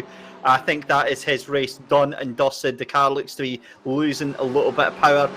Look, Ross McGregor and Matt Richards gave as good as they got in that one from my viewpoint on that one. It was far too aggressive, far too fighty for both drivers, but it is what it is. Matt Richards has made his way past, and you can just see now how angry Ross McGregor is trying to throw that car around, and I think he'll be having some afters once this race is done. Well, I think at the end of the day, they've just got to keep on at it. They've just got to keep going and keep moving forward. As now, Matt Richards trying to go towards the outside. If you think you're going to do the same as Ross McGregor, no, Matt Richards, very, very sensible there. Very, very sensible there, trying to go past. And look at the front end of that Aston Martin. That is an absolute insurance nightmare. And also, that is a perfect halcyon dream for anyone wanting to write an invoice for repair bills on the front of that Aston Martin. But what's even more impressive, David, is that he is still gunning for it. He's still going for it like the clappers. As now Andy Tucker has got past Max Spooner and has also dispatched of Bradley Brockies. So the two Team Brit boys. Oh, moment there for Matt Richards, who hits the wall on the right-hand side. Ross McGregor trying to go up the inside of the number 44 as they now go towards the next left-hander. But Richards keeps the position. He got away with that one, didn't he? He's like a cat with 9 lives, is Matt Richards. But Ross McGregor not letting the number 44 of Sancho Sim Sports, Matt Richards, out of his sights by any stretch of the imagination. We have got a pressure cooker building up, and before you know it, something is going to blow the top off of it. I don't know if we can handle this tonight, Alex. I know you've just had half a litre of energy drink, and my heart is absolutely racing right now as it is, and this is not over by any stretch of the imagination. There's contact again from Ross McGregor on the rear end of Matt Richards. A little bit of a... I think there's very, very clear what that was. That was a reminder that, hello, I am here. However, I've just caught something in the background. Have a look at Martin Buchan behind Louis Stewart. Louis Stewart is in the lead of the SYNETIQ BMWs.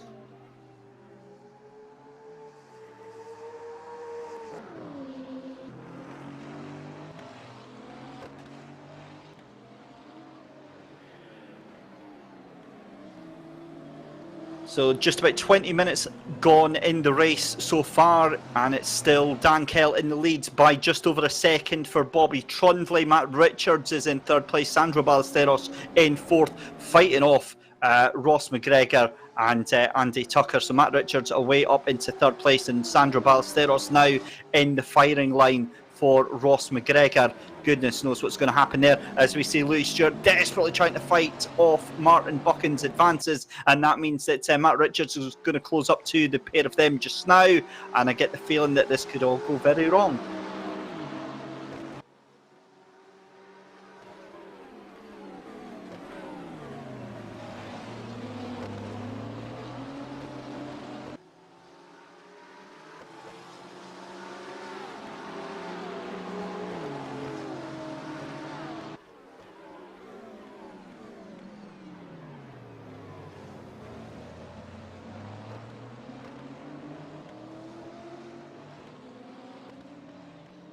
So what a race we've had already. I hope you've had plenty of time at home to catch your breath, because it's only going to go one way from here, and that's because Matt Richards is clear off into space. He's got 12.5 seconds to catch up to Bobby Trundley and to Dan Kell. He's going to feel aggrieved right now, and he's certainly making the most of it. Ross McGregor has had another moment on the entrance to the final chicane, and he goes into pit lane. This is going to be a crucial moment for Ross McGregor.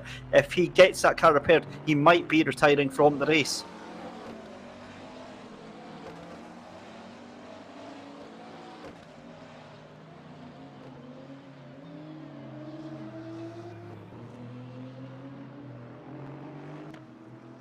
And that gap now between your race leader Dan Kell and Bobby Trundley, now just 0.6 of a second. Bobby has been really firing in those lap times, really putting the pressure on Dan Kell, our super sub, in the place of John Munro for this week. And Dan will be feeling the pressure. Bobby Trundley wants to finish off the eTeam BRIT Championship in style, and he would love to take the top step of the podium here. I think it's going to be a matter of time now, because there's only going to be so much pressure that Dan Kell can hold on to in that Aston Martin. Let's have a look at Ross McGregor back out the pit lane. So Ross has been into the pit, so he might have actually done his mandatory pit stop and got that out of the way. I believe we're into the 20-minute pit stop window, so that could have actually been a little bit of trying to save it. Possibly the case, but sorry about that. I had some slight technical difficulties there. One of these systems that we use went down from my end, so I am now back. We are literally a few seconds away from 40 minutes on the clock, so whether that driver's now had come in for actually some potential damage. So now, pit stop window open for the final time in the season. As I'm sorry about that, David. I've missed quite a lot because Louis Stewart is chasing down B. Diddy.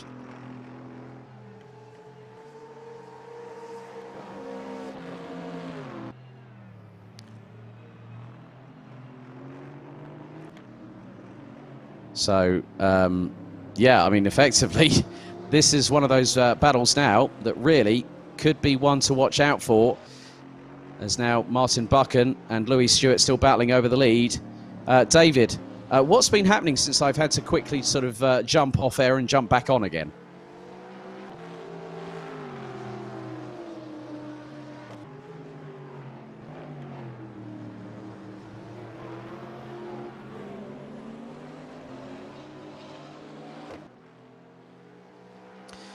So, at the moment, there is still plenty of this race to go. 39 minutes left on the clock to conclude the inaugural action-packed, drama-filled, sensational first season, with plenty more still to come in the pipeline. Louis Stewart trying to get on terms with Martin Buchan, as now Dan Kell has the lead ahead of Bobby Trundley, as there's one of the eTeam BRIT cars now going past in that particular occasion through into the hairpin.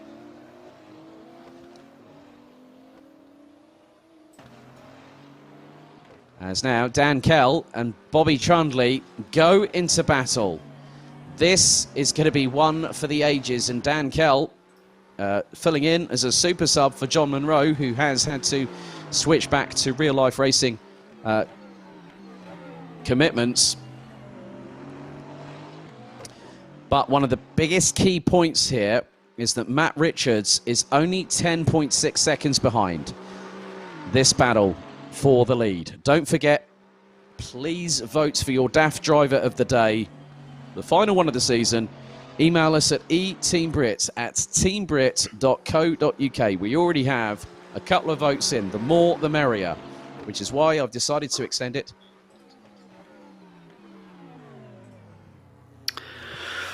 What a race we've had so far, Alex. It's been absolutely sensational, has it? And it's only just starting to get there. Look at that. Look at the pressure being applied there by Kell.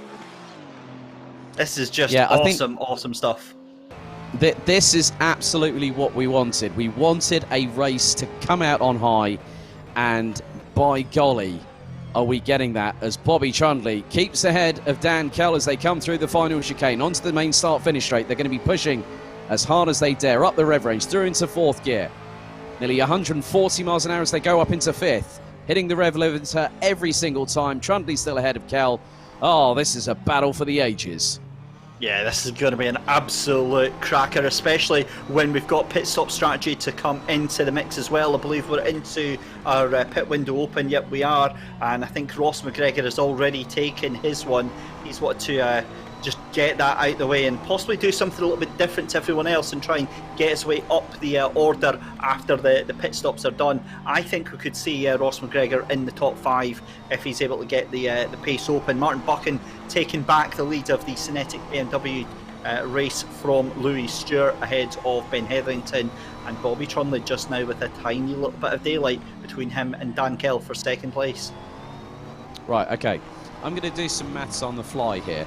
So, Sancho Simsport are leading the championship in the team standings. You see where, this is where it gets really, really spicy.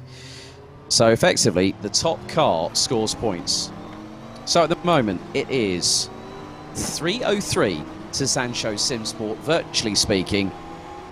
And then it is 275 to Marlow Watch Company Racing. The only way, and I repeat this, I'm going to reinforce this as well, the only way that Marlow Watch Company Racing will win the team's title is if Matt Richards has an abrupt and sudden DNF. Anything can happen. We've seen it before, as Ben Hetherington is the first of the SYNETIQ BMWs, it looks like, to pit, with just over 35 minutes of the race remaining. So, effectively, it is a 2-horse race for the team's title. And at the moment, the one leading the charge for Marlow Watch Company Racing is Dan Kell. That puts him, well, funnily enough, he's running the number 33. And finishing second would give him 32 points. I'm just wondering who... now, I'm going to... Don't forget, you can have a look at the live timing as well. eTeamBrit.liveracers.com. For your live timing, so you can find out sector time. So Ben Hetherington is in the clear on his pit stop, 30.1 seconds, with a full 4 new sets of boots. Ross McGregor, the first one to blink and pit. Yellow in sector number 2. As here is Andy Tucker, now has got ahead of Sandro Ballesteros, and between Andy Tucker and Matt Richards, that is around about 7 seconds, well, less than 7 seconds between the 67 in 4th and the 44 in 3rd place. Just very interesting how Andy Tucker has recovered from his position. Matt Richards has also recovered from having to go into the pits before we even went green. So, David, it just shows that at this kind of circuit, as Jenson Button proved in 2011, that you can come back. And when you have nigh on an hour to fight back, you will make that count as huge as possible. Yeah, certainly will. And I don't know what's happened to Bobby Trundley there. That gap now 3.8 seconds. He has fallen off the edge of a cliff there. And I wonder if he's just pushing that car a little bit too hard. Meanwhile, what a battle we've got going on, Alex, for 4th and 5th place. Andy Tucker and Sandro Ballesteros in an epic little scrap right now. I think Andy just got past Sandro, and they're in a cracking little fight just now. Max Spinner still in 6th place, but yeah, here comes Matt Richards. That gap is coming down 2.5 seconds a lap. Hang on, 2.5 seconds a lap. That's, oh my goodness me. That says... Last lap round, the gap was 9 seconds. This lap round, it's 6.7. What were the lap times with each driver then? That's incredibly quick. Well, he's now looks to be, what's that, probably about 3.5, 4 seconds off of Trundley right now. Trundley, to be fair, is falling back quite quickly because he's now 3.5 seconds behind Dan Kell, and they were, toe to toe. So yeah, that gap is coming down massively. Yeah, I think one of the things that you got to look at it from the other perspective as well, that Bobby Trundley for this race took the lead ran with it from lights out and had to fend off the attacks of Ross McGregor and Dan Kell as, B. Diddy has just smacked the wall. That Yanimai's wrap job ain't looking so fresh now, I'm afraid. And, is it... There's rain falling. Buchan's wipers are on. Buchan's wipers are on. That's an excellent As spot. Yeah, the rain... I'm on board with Dan Hyde, and the rain is definitely starting to fall now. Hang on. Bobby Trundy. Bobby Trundy loses it. Bobby Trundy loses the back end of the McLaren. That's how come he lost the lead. He lost it big time, and the car goes completely sideways on the left-hand side of the chicane. Oh, my goodness. And he spins 180.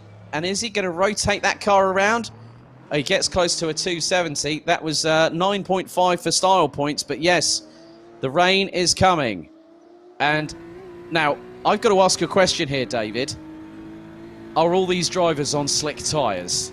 Because now, this changes everything. If Max Spooner has just pitted, if he's gone on to wets, he's just done the master stroke of the race and gotten on them early. He's safe. He's just done a 30. His pit stop is over 30 seconds. If he puts wets on now, I think Max Spooner could be laughing all the way to the bank with this. Yeah, you're absolutely spot on, and it's significant drops of rain. It doesn't look like it's clearing up at all. If I was one of the top three right now, I'd be very, very tempted to consider going into the pits. Oh, Martin Buchan wrestling with the back end.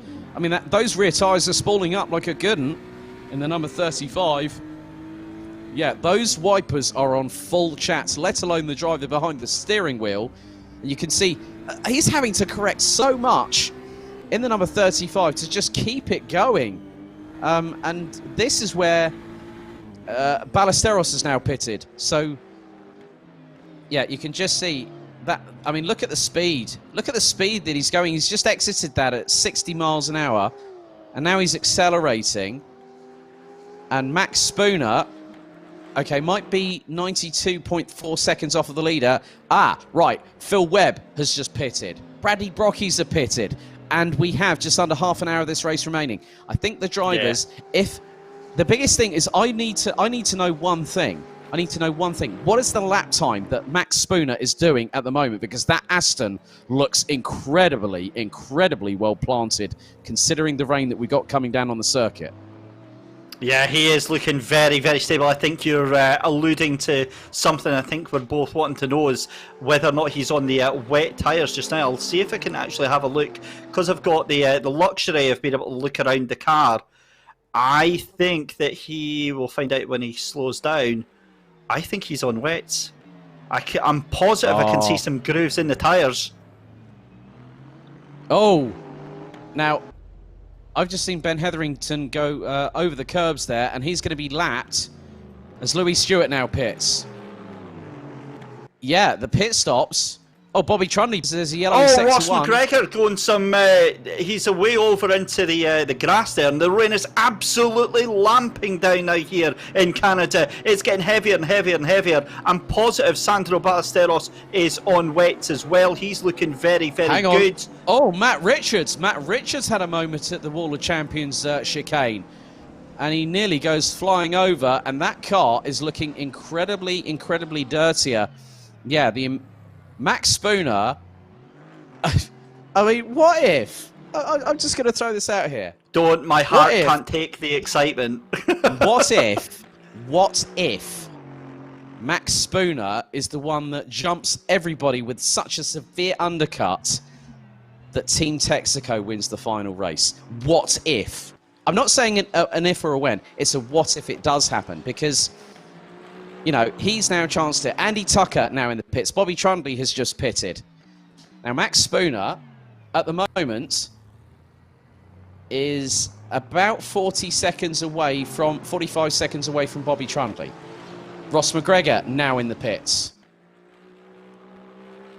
Yeah, this is where we're going to see, because obviously Max Spooner is going to have a clear advantage. And the reason why I say this, David... He got on them first. These tyres are up to temperature. The brakes are absolutely working perfectly. Max Spooner is in a car that is quite literally a stratospheric-bound rocket ship roundabout now. Kel's and into that's the not pits. just after his starts. Okay. Race leader into the pits. So is Richards. Yeah, Webb looks like he's actually coming for a possible infringement as Ben Hetherington trying to muscle his way through. I'm wondering if he's actually still on slick tyres, but Martin Buchan now pits from the lead of the SYNETIQ BMW series. Oh, this is getting spicier by the moment. Yeah, this is so good. And this rain is just absolutely torrential. It is hammering it down right now.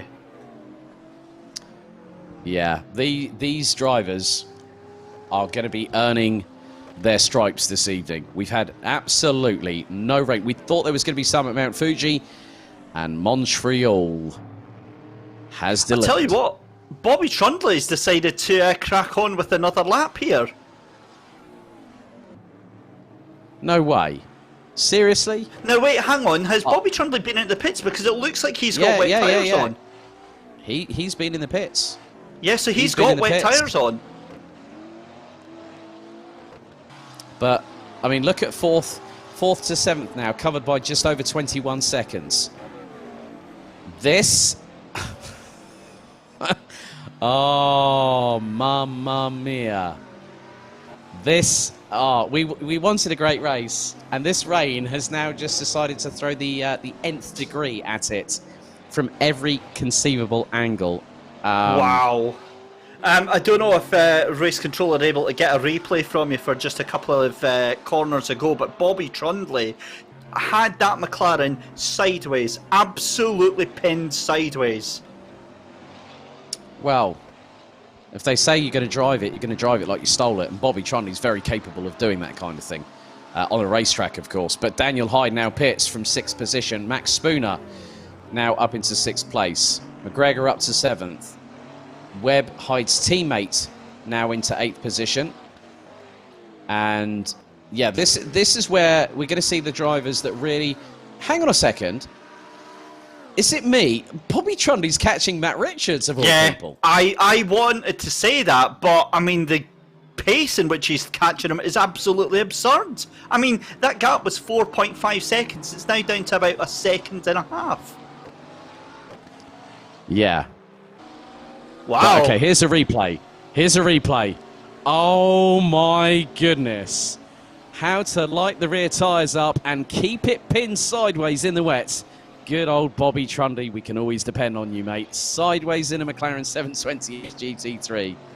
Oh, that's got some style points written all over it. Yeah, it looks like Matt Richards has started responding, though, because obviously through the twistier stuff, Richards seems to have a good setup.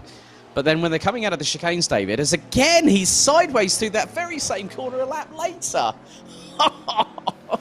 Bobby Trundley, he's had more than just his ready wreck this morning. I think he's had the Weetabix and he's also had the full English at the same time.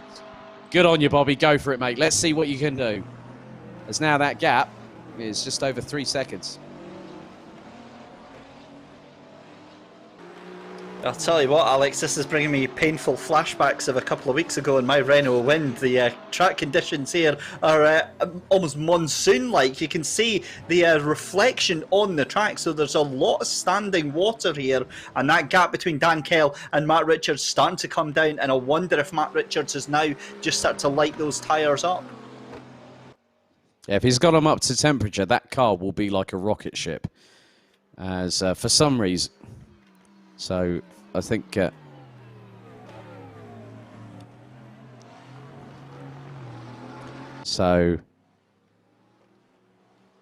Right. Now, do you want to know something really, really funny, Alex? I'm just looking through the server details here. Go on. This server was set up with a 13% chance of rain. Oh, and Dan Kell loses it on turn 1! Just as we say that, Matt Richards' time to shine is now. McGregor. And Matt Richards... Yeah, and whilst that's happened, McGregor's DNF'd already. There is only one car that can fight for Marlow Watch Company Racing, and it is the number 33 of Dan Kell. these cars are not happy in these conditions, because one of the biggest things is that when you have the rain, the aero deficit is absolutely enormous, especially when the car's not. These guys are going to have to tippy-toe it all away around the circuit, as we got just over 22 minutes of this race yet to go. And I don't think my heart rate has gone down below 150 beats per minute since we went green just under 40 minutes ago. Well, that's good, because it's not going to go under, Alex. It's not going to get any easier from now on. I think it's going to go up. I think it is really, really going to go up. Oh, Matt Richards goes right to the hairpin. Oh, how synchronised was that? Blooming Nora. We both saw it and both called it at the same time.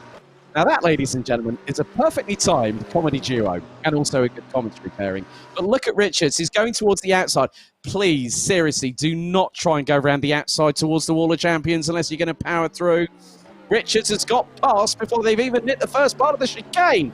That is brilliant stuff from Matt Richards. That's why he's this year's champion. And but I don't think it's over yet. Who is that in the background? Bobby. Yeah. The words of Jack Nicholson. Yeah. Here's Bobby. Without the axe going through the door, I might add. Is all the two I leaders. don't know. We've seen Bobby. We know he's perfectly capable of that sort of an entrance. You know what's really, really funny? Bobby Trundley cut his teeth with Daytona Motorsport in D-Max. I had the pleasure of commentating on him back in 2017 when he won 2 titles, and he will have that training, because when D-Max was running, they only used slick tyres. Well, that'll so come into help on no end. Yeah. Don't forget, DAF Driver of the Day still open for the next 20 and a bit minutes. But we've had a disappointing end for Ross McGregor, who will bow out on a total of 84 points for the season as a sudden DNF after all that damage and toil and trouble for the number 3 from Marlow Watch Company Racing. But Dan Kell is trying to close on Matt Richards. Bobby Trundley looks to have dropped a little bit further behind. Gap's around about 2.5 seconds between him and Dan Kell just up ahead as they go through the hairpin here at Montreal. Right, pit stop window closed 10 seconds ago. That is it. David, has every single driver had their mandatory pit stop? I believe so, maybe-ish. I've got to be honest, I was slightly distracted with all of this awesome action happening on track, but certainly from the looks of it, we have had all of the cars go through. Race control are absolutely on it, so they'll let us know if there are anyone. Oh, a little bit of sunshine on a cloudy day. Oh, there you go, another lyrical reference there. I like that song. That was great. Exactly. What was it? Sunshine on a rainy day makes my soul drift away. Were the 2 lines I remember from that song, and I can't remember the song for the life of me. What it was called, who the artist was, your guess is as good as mine. However, this could add another. Now, you were saying, what was it? A 13% chance of rain when this server was set up. Yeah. And we've had the most biblical of torrential downpours. And now what this is going to bring is the added bonus of, who wants a bit of glare on their front windscreen? Yeah, it's never the best, because it's difficult enough using your braking reference points, but when you've got a drying track like this. The other thing as well is that there's 20 minutes for this, or 19 minutes for this track to dry up. Are we going to see these tyres starting to blister? That depends on the kind of pace, as we've got a yellow in Sector 1. Ever so briefly there. Not too sure who that was from, but that wouldn't possibly have been Martin Buchan. But I think it's when we see the dry line stop. Yeah, he was definitely slow coming out of turn 2 there. Yeah, well spotted there, David. But I think the biggest thing from my perspective... No, that was Ben Hetherington. That was Ben Hetherington. My apologies there. Ben Hetherington in the number 4 from Green Flag Racing. He was the one that was coming through into turns 1 and 2. So as soon as we see the dry line, and it is starting to appear, I might add, ever so slightly. But it depends on how quickly these drivers are pushing. If they're pushing really, really hard, then the biggest problem that they will then have, as you say, tyres will start to step. Then they will start to blister. And at that point, it is about who is the bravest out of them all. Who is going to be the one that's going to chance it? And in quite a lot of respects, you know, Max Spooner was the first one to go out. What if the track dries out so much that he's the one that first goes on slicks? What if that happened? Yeah, the problem with that as well that you've got to remember is that you've then got to factor in the extra pit stop time as well. So that's another, say, 40 seconds to get the tyres changed. And I know he's got a lot of speed potentially if that's the case, but I don't think there's enough to want that. Yeah, or he might just roll the dice and see what happens because... Well, it's funny you say that because Max Spooner's into the pits. Has he been listening to us? You are kidding me. This is complete. Look, I have not been bribed by any stretch of the imagination by Max Spooner to say what I've been saying this evening. At all. At all. I kid you not. And it is tyres being changed. That's what's happening with that car right now.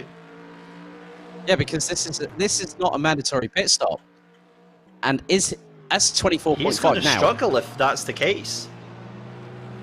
And those are slick tyres. You can tell by the yellow markings on the sidewalls on the right rear of that car. Oh man, this is going to be interesting. Oh no! I mean, of all the people that has decided to go the JB route, it's Team Texaco's Max Spooner. Do you know what? I'll give him credit though. There is a definite dry line appearing on that track. This could be inspired tactics from Max Spooner. He's down a lap, but he could very well bring that back. Sorry, I've just had another song pop into my head as a result of you saying that line. My bad. I'm not going to... But yeah, but he's just had a bit of a moment there. He has just had a bit of a moment. I'll give him that. But, oh, right. Now, that's Dan Kell. Was that Bobby Trundy? No. No, it's a back marker. I think that is Bradley Brockies that's involved in that. Yeah, apologies. There seems to be a little bit of a glitch with the pit stop window, or the pit stop that's actually been going on for 11, nearly 12 minutes for Bradley Brockies.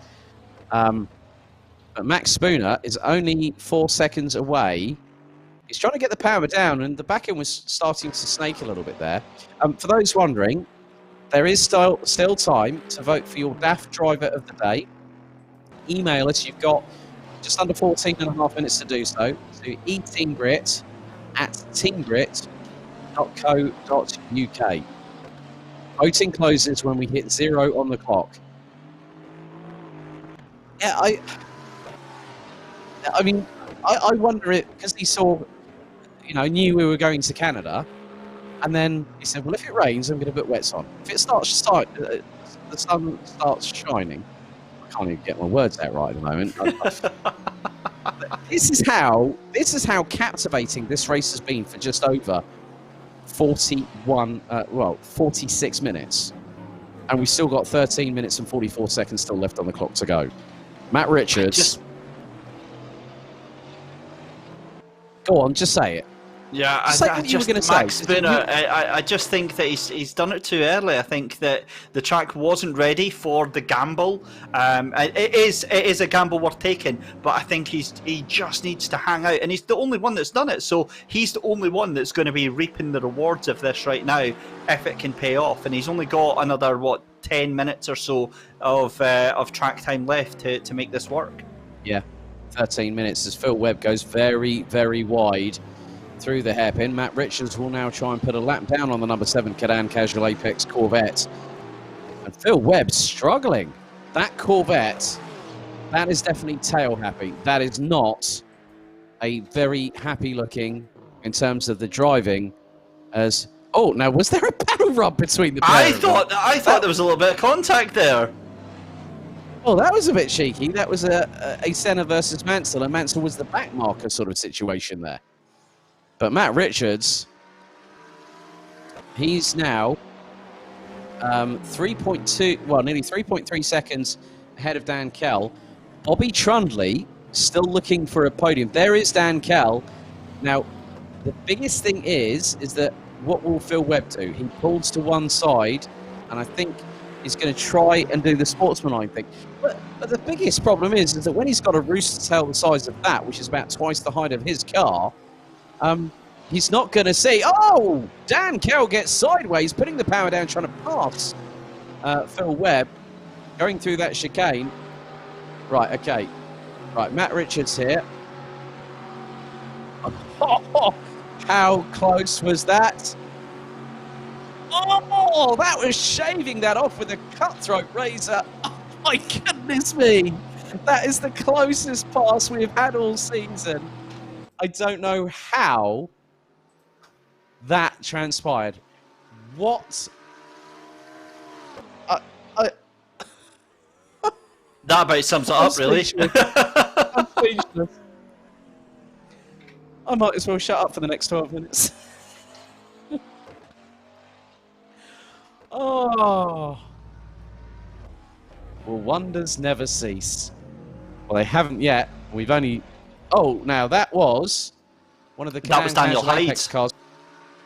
Oh. Down in 9th position. Right, 11 minutes to go. Get your votes for Daft Driver in the day. Daft Driver of the day, people. Max Spinner spins it at the edge of the hairpin there. The gamble hasn't paid off. He's just not been able to get any sort of traction whatsoever with that car. I'm absolutely devastated. Sorry, you were saying about the Daft Driver of the day, Alex. Yeah, well, I think the only person that he can blame is himself for that one. Right, comes through the hairpin. Oh, too much power. Right. That basically means that Max Spooner is no Jenson Button, even in the sim racing world. My apologies, I had to say it. And well, he lights up the rear tyres and recovers nicely, and then brings up a good old rooster tail whilst pulling away. I think at the end of the day, he went for going to try and do it, and it didn't pay off. End of story. But yeah, I think the amount of rainfall that we've had during this, as we now have the final 10 minutes of the season to go. Matt Richards leading, Dan Kell, but look at Bobby Trundley. He's less than a second away for second place, and we're on board now. Look at the amount of spray that Trundley is having to deal with. And you know what the funny thing is? His wiper is not on. Look at his wiper, it's not on. He's going absolutely hell for leather. And that is, he needs to put that wiper on. Really needs to put that wiper on, big time. My goodness, Bobby Trundley. He realises where the button is, moves out to the side to avoid it, but you're absolutely spot on there. That is going to become an issue for him. Yeah, but I think one of the other things that you've got to look at it from this perspective, when he moves to the left or he moves to the right, trying to keep out of the slipstream, so he's keeping out of the dirty air. And you can see that when he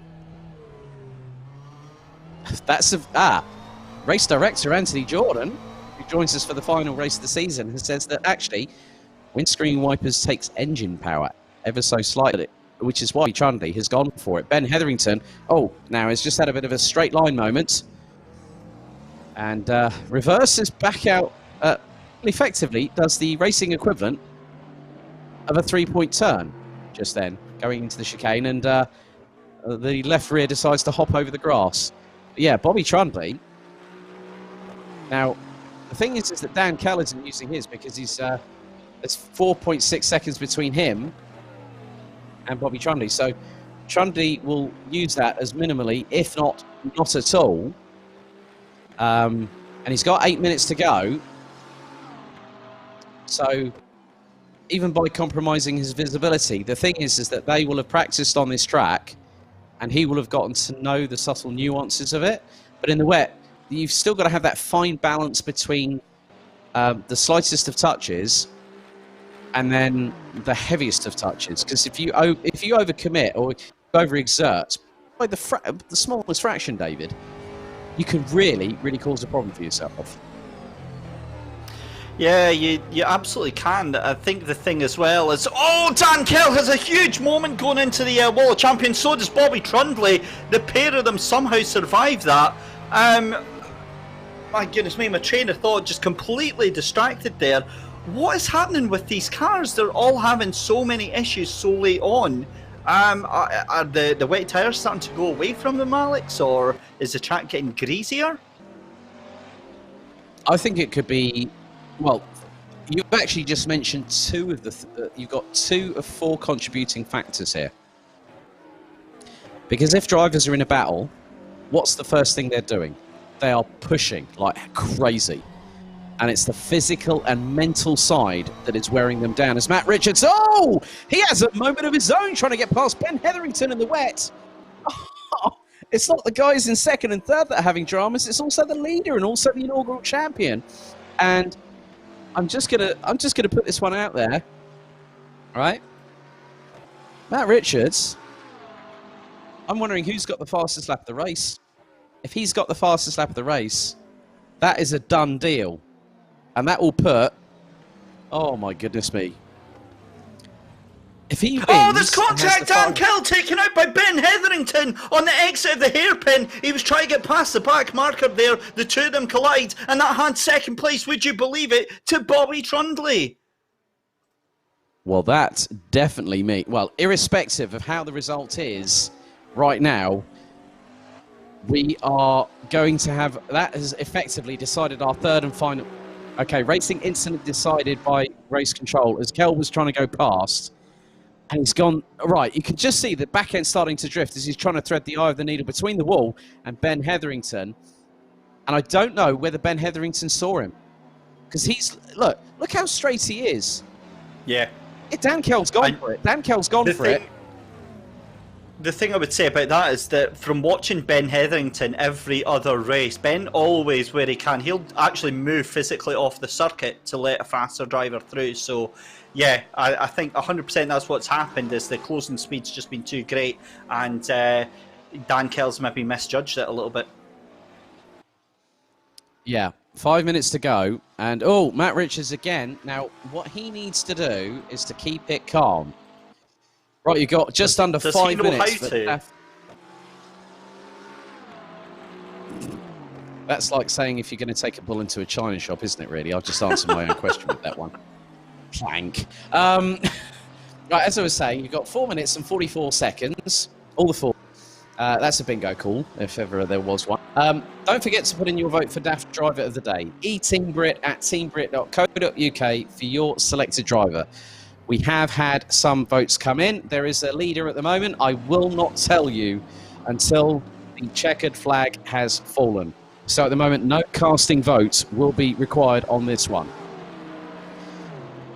As now, Phil Webb trying to close on Bradley Rockies for what is effectively 7th on the road. And the way things stand, Sandro Ballesteros is on course to finishing in the top 3 overall in the standings, as he is currently in 4th position. That's 28 points, and that will put him on 209 at the end of this season. So look at it this way.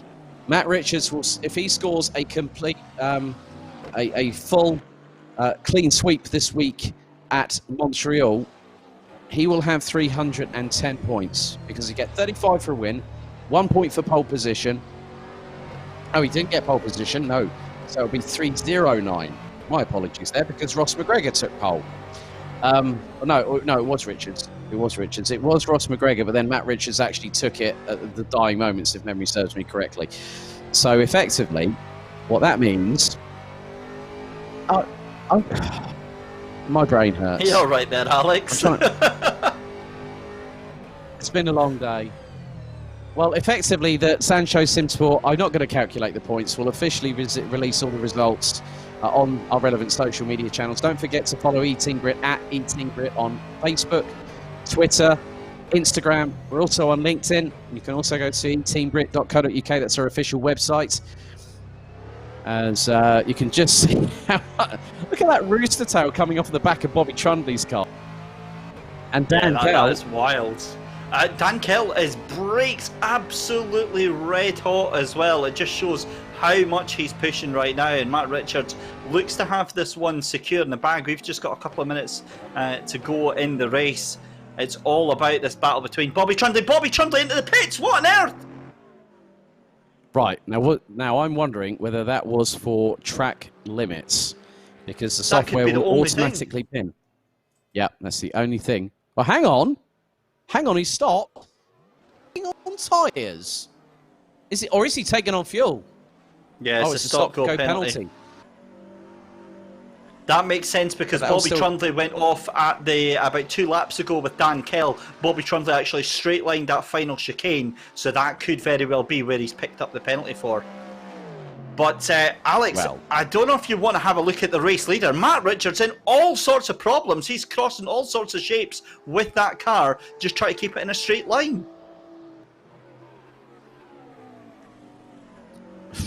Yeah, not half. Oh my goodness me, that's close. Oh, and yeah, the back end is completely unsettled. Those rear tyres must be like literally about within 5 to 10% of the life left on them. Just let's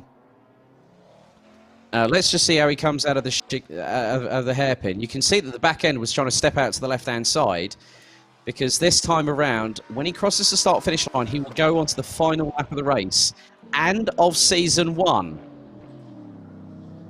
60 seconds on the clock. You've got until the DAF driver of the day.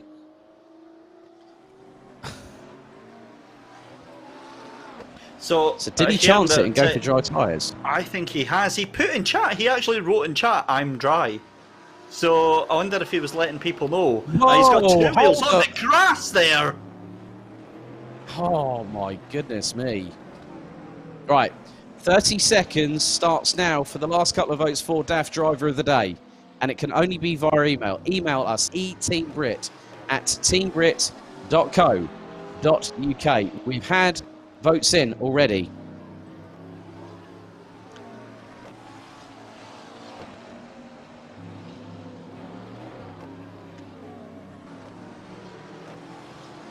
So now, 5, 4, 3, 2, 1. That is it. DAF Driver of the Day has been decided. There is a unanimous decision. There is a majority vote, and we will announce that when we race winner announced and when the drivers get a.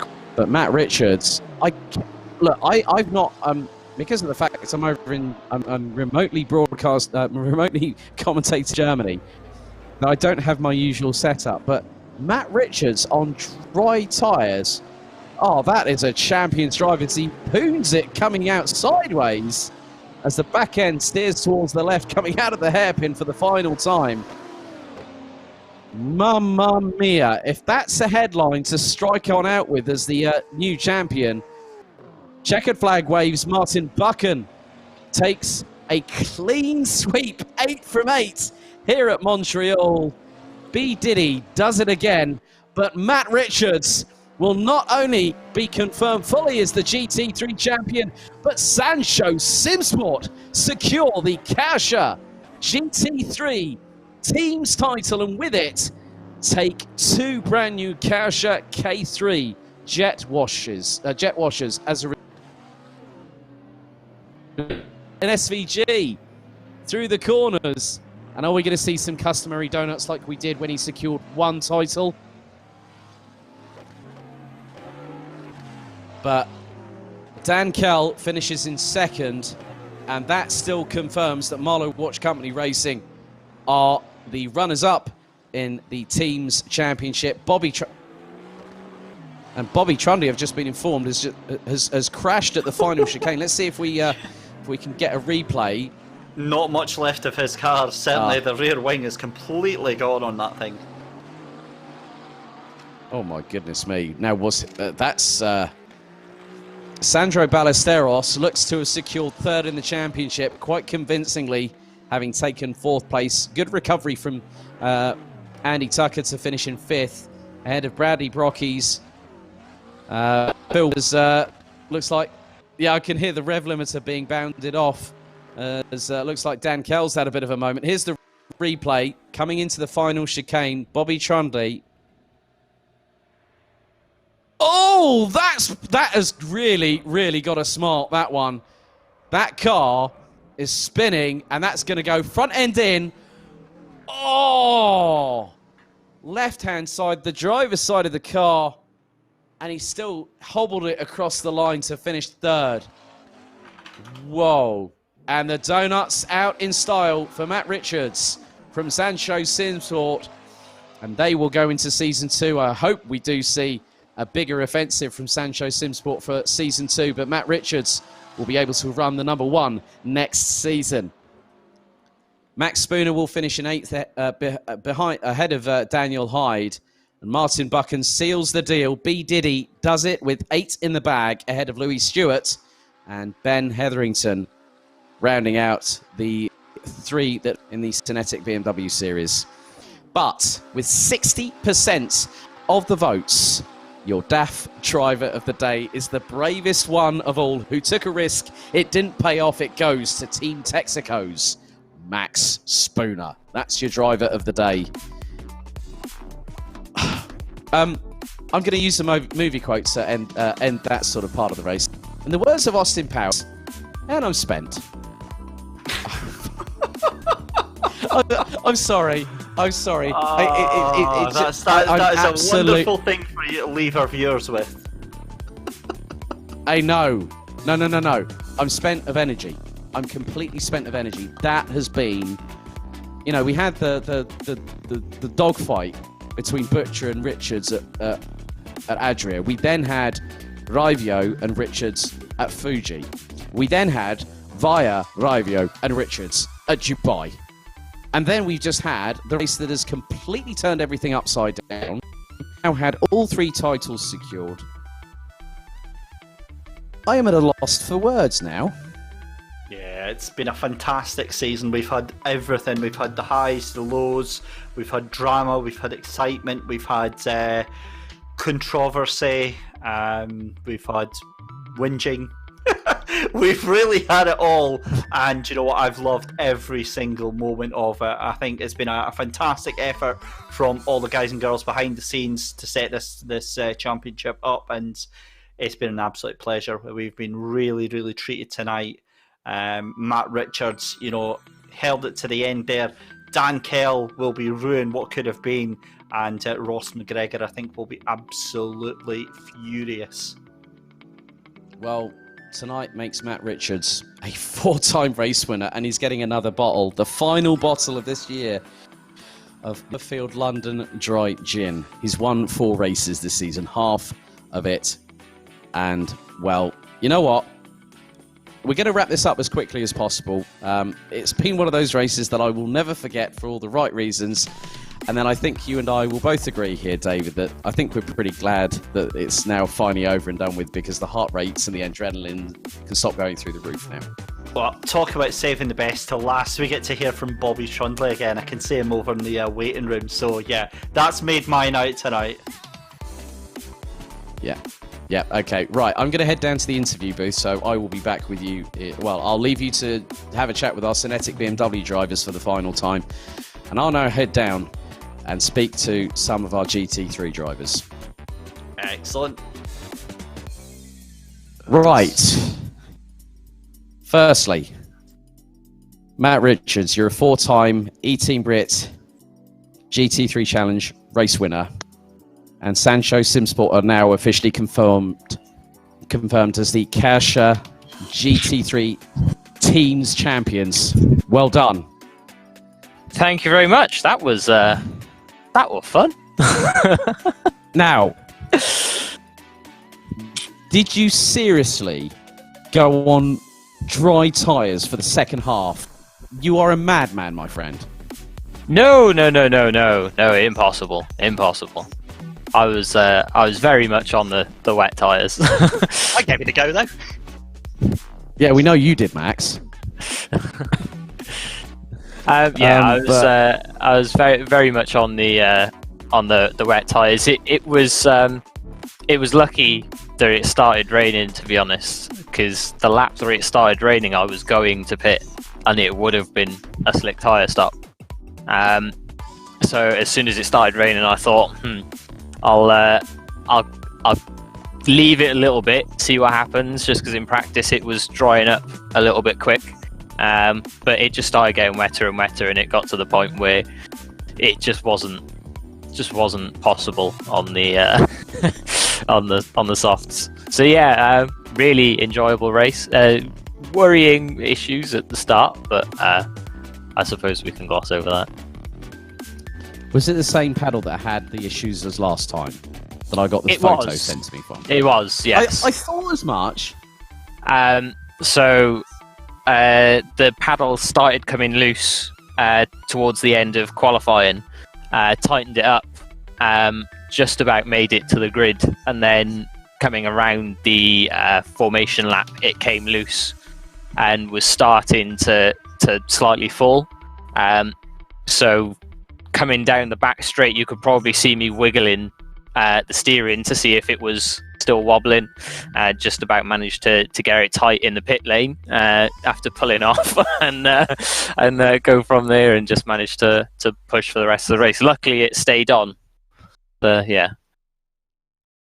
I think you'll be quite relieved now that you have the opportunity to get a replacement. I think post-haste, after 2 issues with the same steering wheel in the same season. I mean, that's not what you want with that kind of equipment.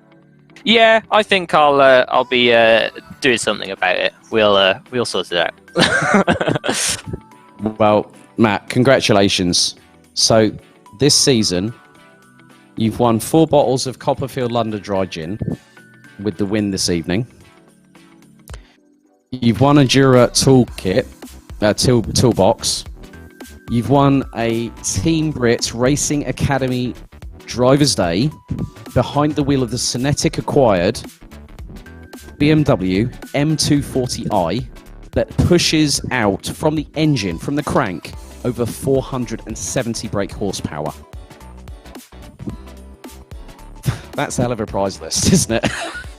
And too right. And then, Sancho Simsport, you get to select who has the other Kausha K3 jet washer. I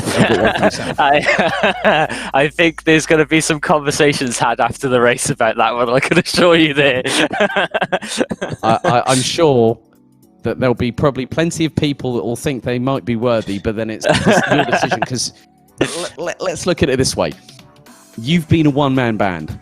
You know, obviously we had Daniel join, but obviously with the restrictions that we had with regards to the grid parity, we couldn't allow him to run in the same car. But nevertheless, just on your own, you've shown that you can fight at the front of the field, take the driver's title, and take the team's title on your Jack Jones. Well done, buddy. Great job this season. Thank you very much. Thank you. Been right. A little bit tough, but a little bit. Yeah, there's been a lot. There's a lot happening. yeah, just a little bit. Well, Matt, congratulations. Well done. And you get the opportunity to run with the number 1 in season 2. Thank you very much. Sure, Matt Richards. Yes, I look. You need to. I want you back. I want you to defend your title. You owe the audience that much with that amount of hard work you put in. Of course. But as soon as we make sure that you have a teammate for next season, we'll get you in early. I think it'll be arranged. Definitely. Well done, Matt. Congratulations. Have a great weekend, buddy. Thank you very much. You too, man. Cheers. Right, next up, our runner-up. Super sub for John Monroe, Marlowe Watch Company Racing's Dan Kell. Dan, firstly, I know it's a bit disappointing to finish runner-up in this race, but after the amount of trials and tribulations that everyone has had, yourself notwithstanding, battling with Matt, battling with Bobby, I think we just couldn't really see how it was all going to play out, did we? Yeah, I had no idea where I was going to finish through a lot of that race. I was having so much fun as well, battling with Matt, Bobby and Ross at the start. But it was anyone's game to win that, especially with the rain as well. Yeah, I can't believe that, mate. But when I found out that this server was put on with 13% chance of rain, not did I, in my wildest dreams, expect that we could have a potential 2011 repeat in Formula One with Jenson Button having a pit stop penalty, having a penalty, a front wing change, a clash with his teammate, 5 pit stops, and then wins because Sebastian Vettel drops it on the final lap. There was every possibility that something like that could have happened, and it nearly did. Yeah, definitely. It was. It's actually the first time I've driven in the wet on R Factor for quite a while. So yeah, it was a bit thrusting me into the unknown. But luckily, it sort of rained in practice because I was only able to start practicing really about an hour before quali, just due to certain issues. But I'm quite happy it rained. Otherwise, I definitely would have been a bit screwed. Well, you've deserved a good rest and a few bevies after this one, Dan. Congratulations on second. Great job. Cheers. Thanks a lot. Right, runner-up, third place. Great to have the legend that is the recently voted Brit Kart Endurance Driver of the Day in the Aston Martin GT4, Bobby Trundley from Team Brit. Mate, one hell of a drive and one hell of a fight from you all the way through. Well done, mate. Oh, what a nightmare. I had a lot of fun. I mean, it's unfortunate what happened at that start with me and Ross. I had damage throughout the whole race, so it was a bit of a question mark throughout the whole stint. And then I ran out of fuel and a couple of laps to go because of miscalculation. But anyhow, it was all great fun. I really enjoyed this one. And we've missed you and Andy being on the championship because you guys were looking really, really good in terms of, I know that Andy's season didn't go very, very well for a number of incidents, which we all know about. It was talked about quite a bit, but you came flying at everybody that was put in front of you at Sebring. And I was like thinking, this is an opportunity for Bobby Trundley to really, really show that you can translate from real life to the virtual and the other way around. And you've proved that this evening as well. I proved that on the Sebastian Vettel of spinning every minute, come on. But other than that, I mean, I wouldn't say, I've just, as you normally do, I'm just pushing myself as hard. I push myself as hard as I do on the simmers and the car. I mean, I grew up on simulators and playing Gran Turismo, so it's pretty natural, really. But as I said before, without Team Brit, I would not be where I am. I mean, the Brit car result as well, that's fantastic. I just thought I may as well come in to this last round. I wanted to do the other one last week, but just situations. But I really enjoyed this one. Hey, I think I've done better than what I thought. So yeah, I had a great time and looking forward to next season. I'm really so glad to hear that. Well done, Bobby. Have a great weekend, buddy. Cheers, man. Thank you. See you guys later. No worries. Well, finally, you've begged and pleaded publicly on social media, and your wish has been granted, Max Spooner. DAF Driver of the Day. Congratulations. Even though your Jenson Button tactic didn't.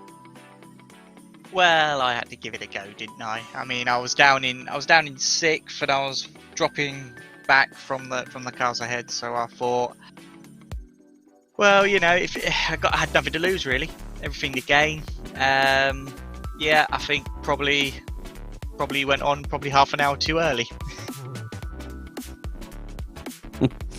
Well, I think at the end of the day, it's one of those things where you've got to try, you know, I think as they say, once bitten, twice shy. You took more bites of the cherry than I think a lot of people would have tried.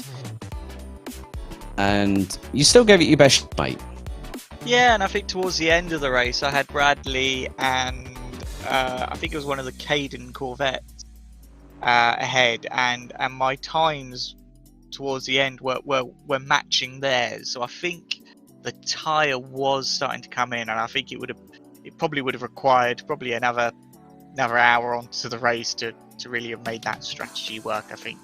But even then, I would have needed to have left it till that next round. I think the wet tyre was definitely the tyre to stay on, and I think I gave it a go because the setup I was running, I think, would have favoured the slick tyres in those sort of conditions, and the car was okay to drive. Okay, I had a couple of moments, particularly in the slow speed corners, but through the fast stuff, the car felt okay. So hence why I didn't pit again. But I think like you, I think it's I'm just worn out now after the season we've had, and the hard work starts again. As we prepare for season 2. And hopefully this time in the same car as my teammates. We'll wait and see on that one. Max Spooner, congratulations, our last DAF driver of the day for season 1. Have a great weekend, buddy. Well done. And you, take care, guys. Right then, I will hand over to my partner in crime, the one, the only, Mr. David Christie. I'll leave it to you to talk to our 3 SYNETIQ BMW Series drivers, buddy. Oh, you're the best, Alex. Thank you very, very much. Let's get the guys in then for the SYNETIQ BMW Championship. And again, just the 3 drivers. But no surprises to see Martin Buchan on the top step of the podium yet again in that bling, bling, bang, bang machine, the BMW. Martin, what prompted the livery change? Were you just flexing there? Don't know, mate. I mean, I'm not going to try and talk street first of all, Dave, because I can't do that. But neither can I just pretend like I can, mate. Makes sense, yeah. It was just because, I mean, you see the MotoGP guys do it, like when Marquez wins these titles, they get a fancy helmet and all that kind of stuff. So I thought, I'll ask Max, and you don't ask, you don't get. So I got it, and it was bloody awesome. Loved it. Right, I've got to ask, given the amount of walls that you were touching, especially towards the end there, and it's starting to get a bit wet, what do you think the trading value is of that car? Oh, £1 million, mate, because championship winning material car. Job done. I'm just going to say something here. That would be possibly an insurance category D write-off with that amount of scrapes. And I'm sure that if you ask Janimais, he'd probably charge you double for taking off the wrap and re-wrapping it in a different colour again. Problem is, I've had race cars in worse condition than that. That's all I can say. I can absolutely confirm to that one. So talk us through the season, Martin, because towards the end it's been fairly straightforward. Although you have had the rising challenge of Louis Stewart. Yeah, to start with, there was Ryan to start with. He was kind of the contender, but then he left. He had said he had other championships to do, so that's fair. And then there was Christian, and then he should have won at Sebring. I'm going to hold my hands up to that. He should have won there. I got very, very lucky. But I was kind of the same thing of, I was close enough to him, and I had to make that move stick when I did it. And then, I don't know, I think Le Mans, when I blew him out of the water, I don't know if he just kind of held his hands up and went, I'm done. But, Louis he's been chipping away each time, and he'll win it next season if because I can't do it. So I think Louis got to be the title contender for next season. Was it nice tonight not having any pressure on you and just being able to race for the fun of it? I don't know, kind of. Me and Louis had a good race at the start, and I was enjoying it, just being behind him, see what he'd do and stuff. And then the rain made it really interesting because these cars are rubbish in the wet. Oh, it's just horrific. Just can't stop sliding it. Ouch. Sounds like a fun time, but at least you managed to hold on, and another dominant performance. And another thing to tick off, Martin, you've done the perfect streak. You won every single race this season. It's a big tick there. Cheers, Dave. Yeah. Well done, buddy. And we look forward to seeing you moving up to the GT3s for the next season. Well done to our championship winner, Martin Buchan. Louis Stewart, Mr. How was that race, buddy? Oh, it was really good towards the start, but towards the end I just fell apart, to be honest. I had nothing. The rain, I thought I did a lot of practice during quali. That was a bit wet, and practice especially, but nowhere near enough. On the scale of 1 to, oh my god, please never put me in that situation again, how much fun was the BMW in the storm-like conditions? Well, it's definitely not 1. It's certainly, oh my god, never put me in that situation again. It just slides so much, and the gearing, you can't change it at all. And even if you just give it a little sniff of throttle, it just goes round on you.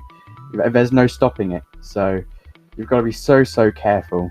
I mean, towards the start, you get to play with traction control a bit, and that I wanted more traction control, to be honest, but I just couldn't get it. When all said and done, second place in the championship, though, you must be very happy with that. Yeah, I'm really happy with that, especially for my first championship. I've never really done anything online before, so going against real people has been really fun, to be honest. With the AI, you kind of know their strengths and weaknesses, but with different people, they all have different strengths and weaknesses, and that's really enjoyable and challenging at the same time. Yeah, it's overrated, mate. The non-AI are a bit more shouty and aggressive. But congratulations. They bomb you a bit more as well. Yeah, exactly. Congratulations, Lou, on a brilliant season. It's been fantastic to see you, and enjoy the weekend, buddy. Thank you. I've loved every second. Have a good weekend.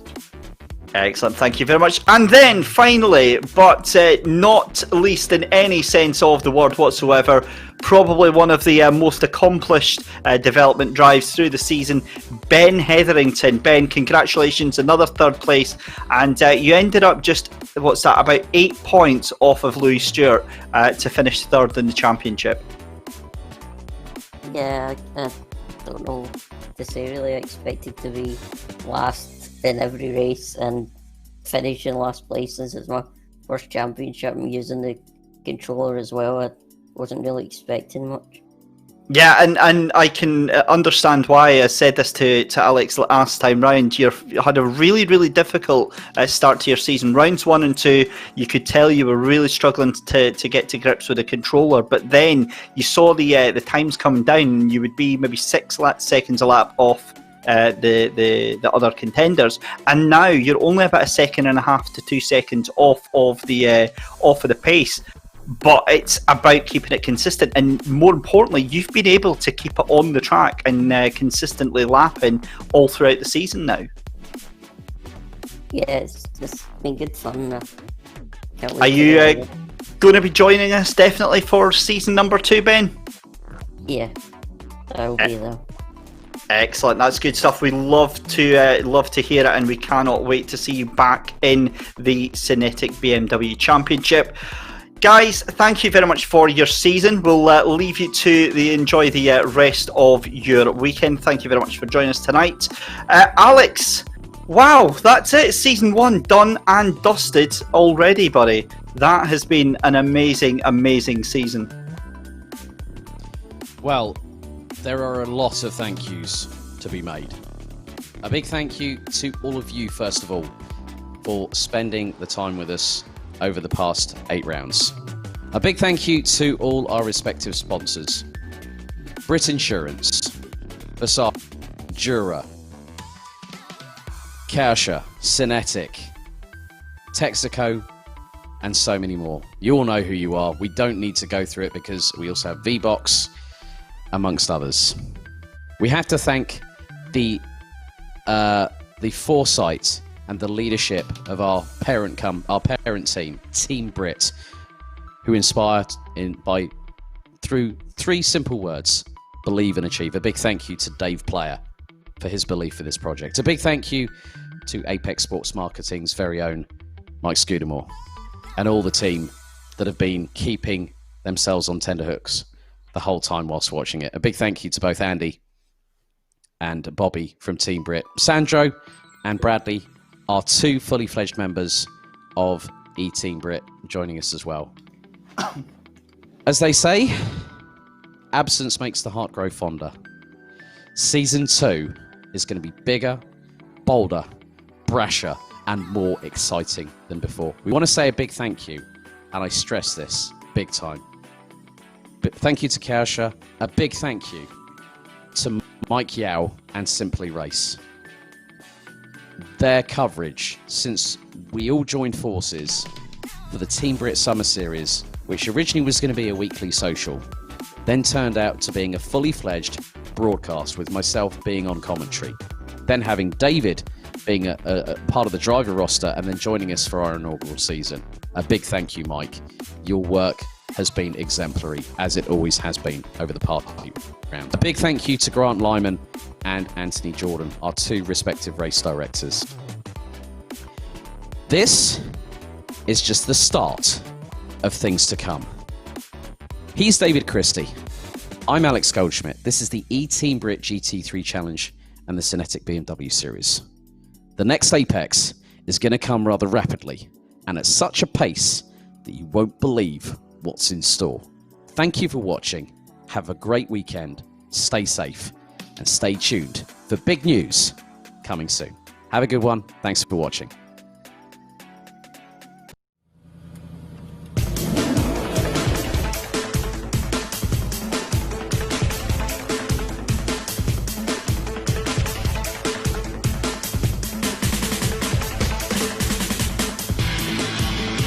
To allow us to be able to compete on a level playing field, we've had to use existing technology to create a set of hand controls that allow us to race on a level playing field. So if you imagine you're going to chicane at 150 miles an hour, our disabled drivers have to be able to go through the chicane at the same speed as the able-bodied driver. That means braking, steering, gear down, on the throttle, off the throttle, on the brake. Now, if we keep losing half a second or a few tenths of a second at every chicane, we might be the best driver on the track, but we can't be competitive. So that was the criteria that I gave the engineers. That if we can't do that, then we can't go racing. Al Locke he's the brains behind our team. He's our race engineer.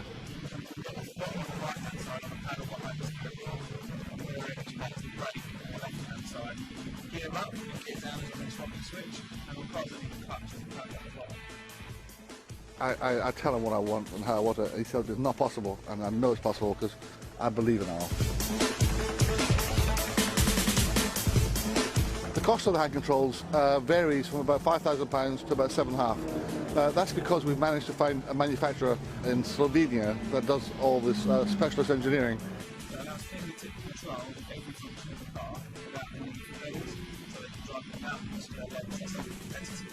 None of this would be possible without Al's British engineering. The main thing that inspires me to keep going with Team Brit is the quest for constant improvement. You know, we've developed a set of hand controls, and we're not a team that's going to rest on their laurels. We're constantly pushing for better and faster developments.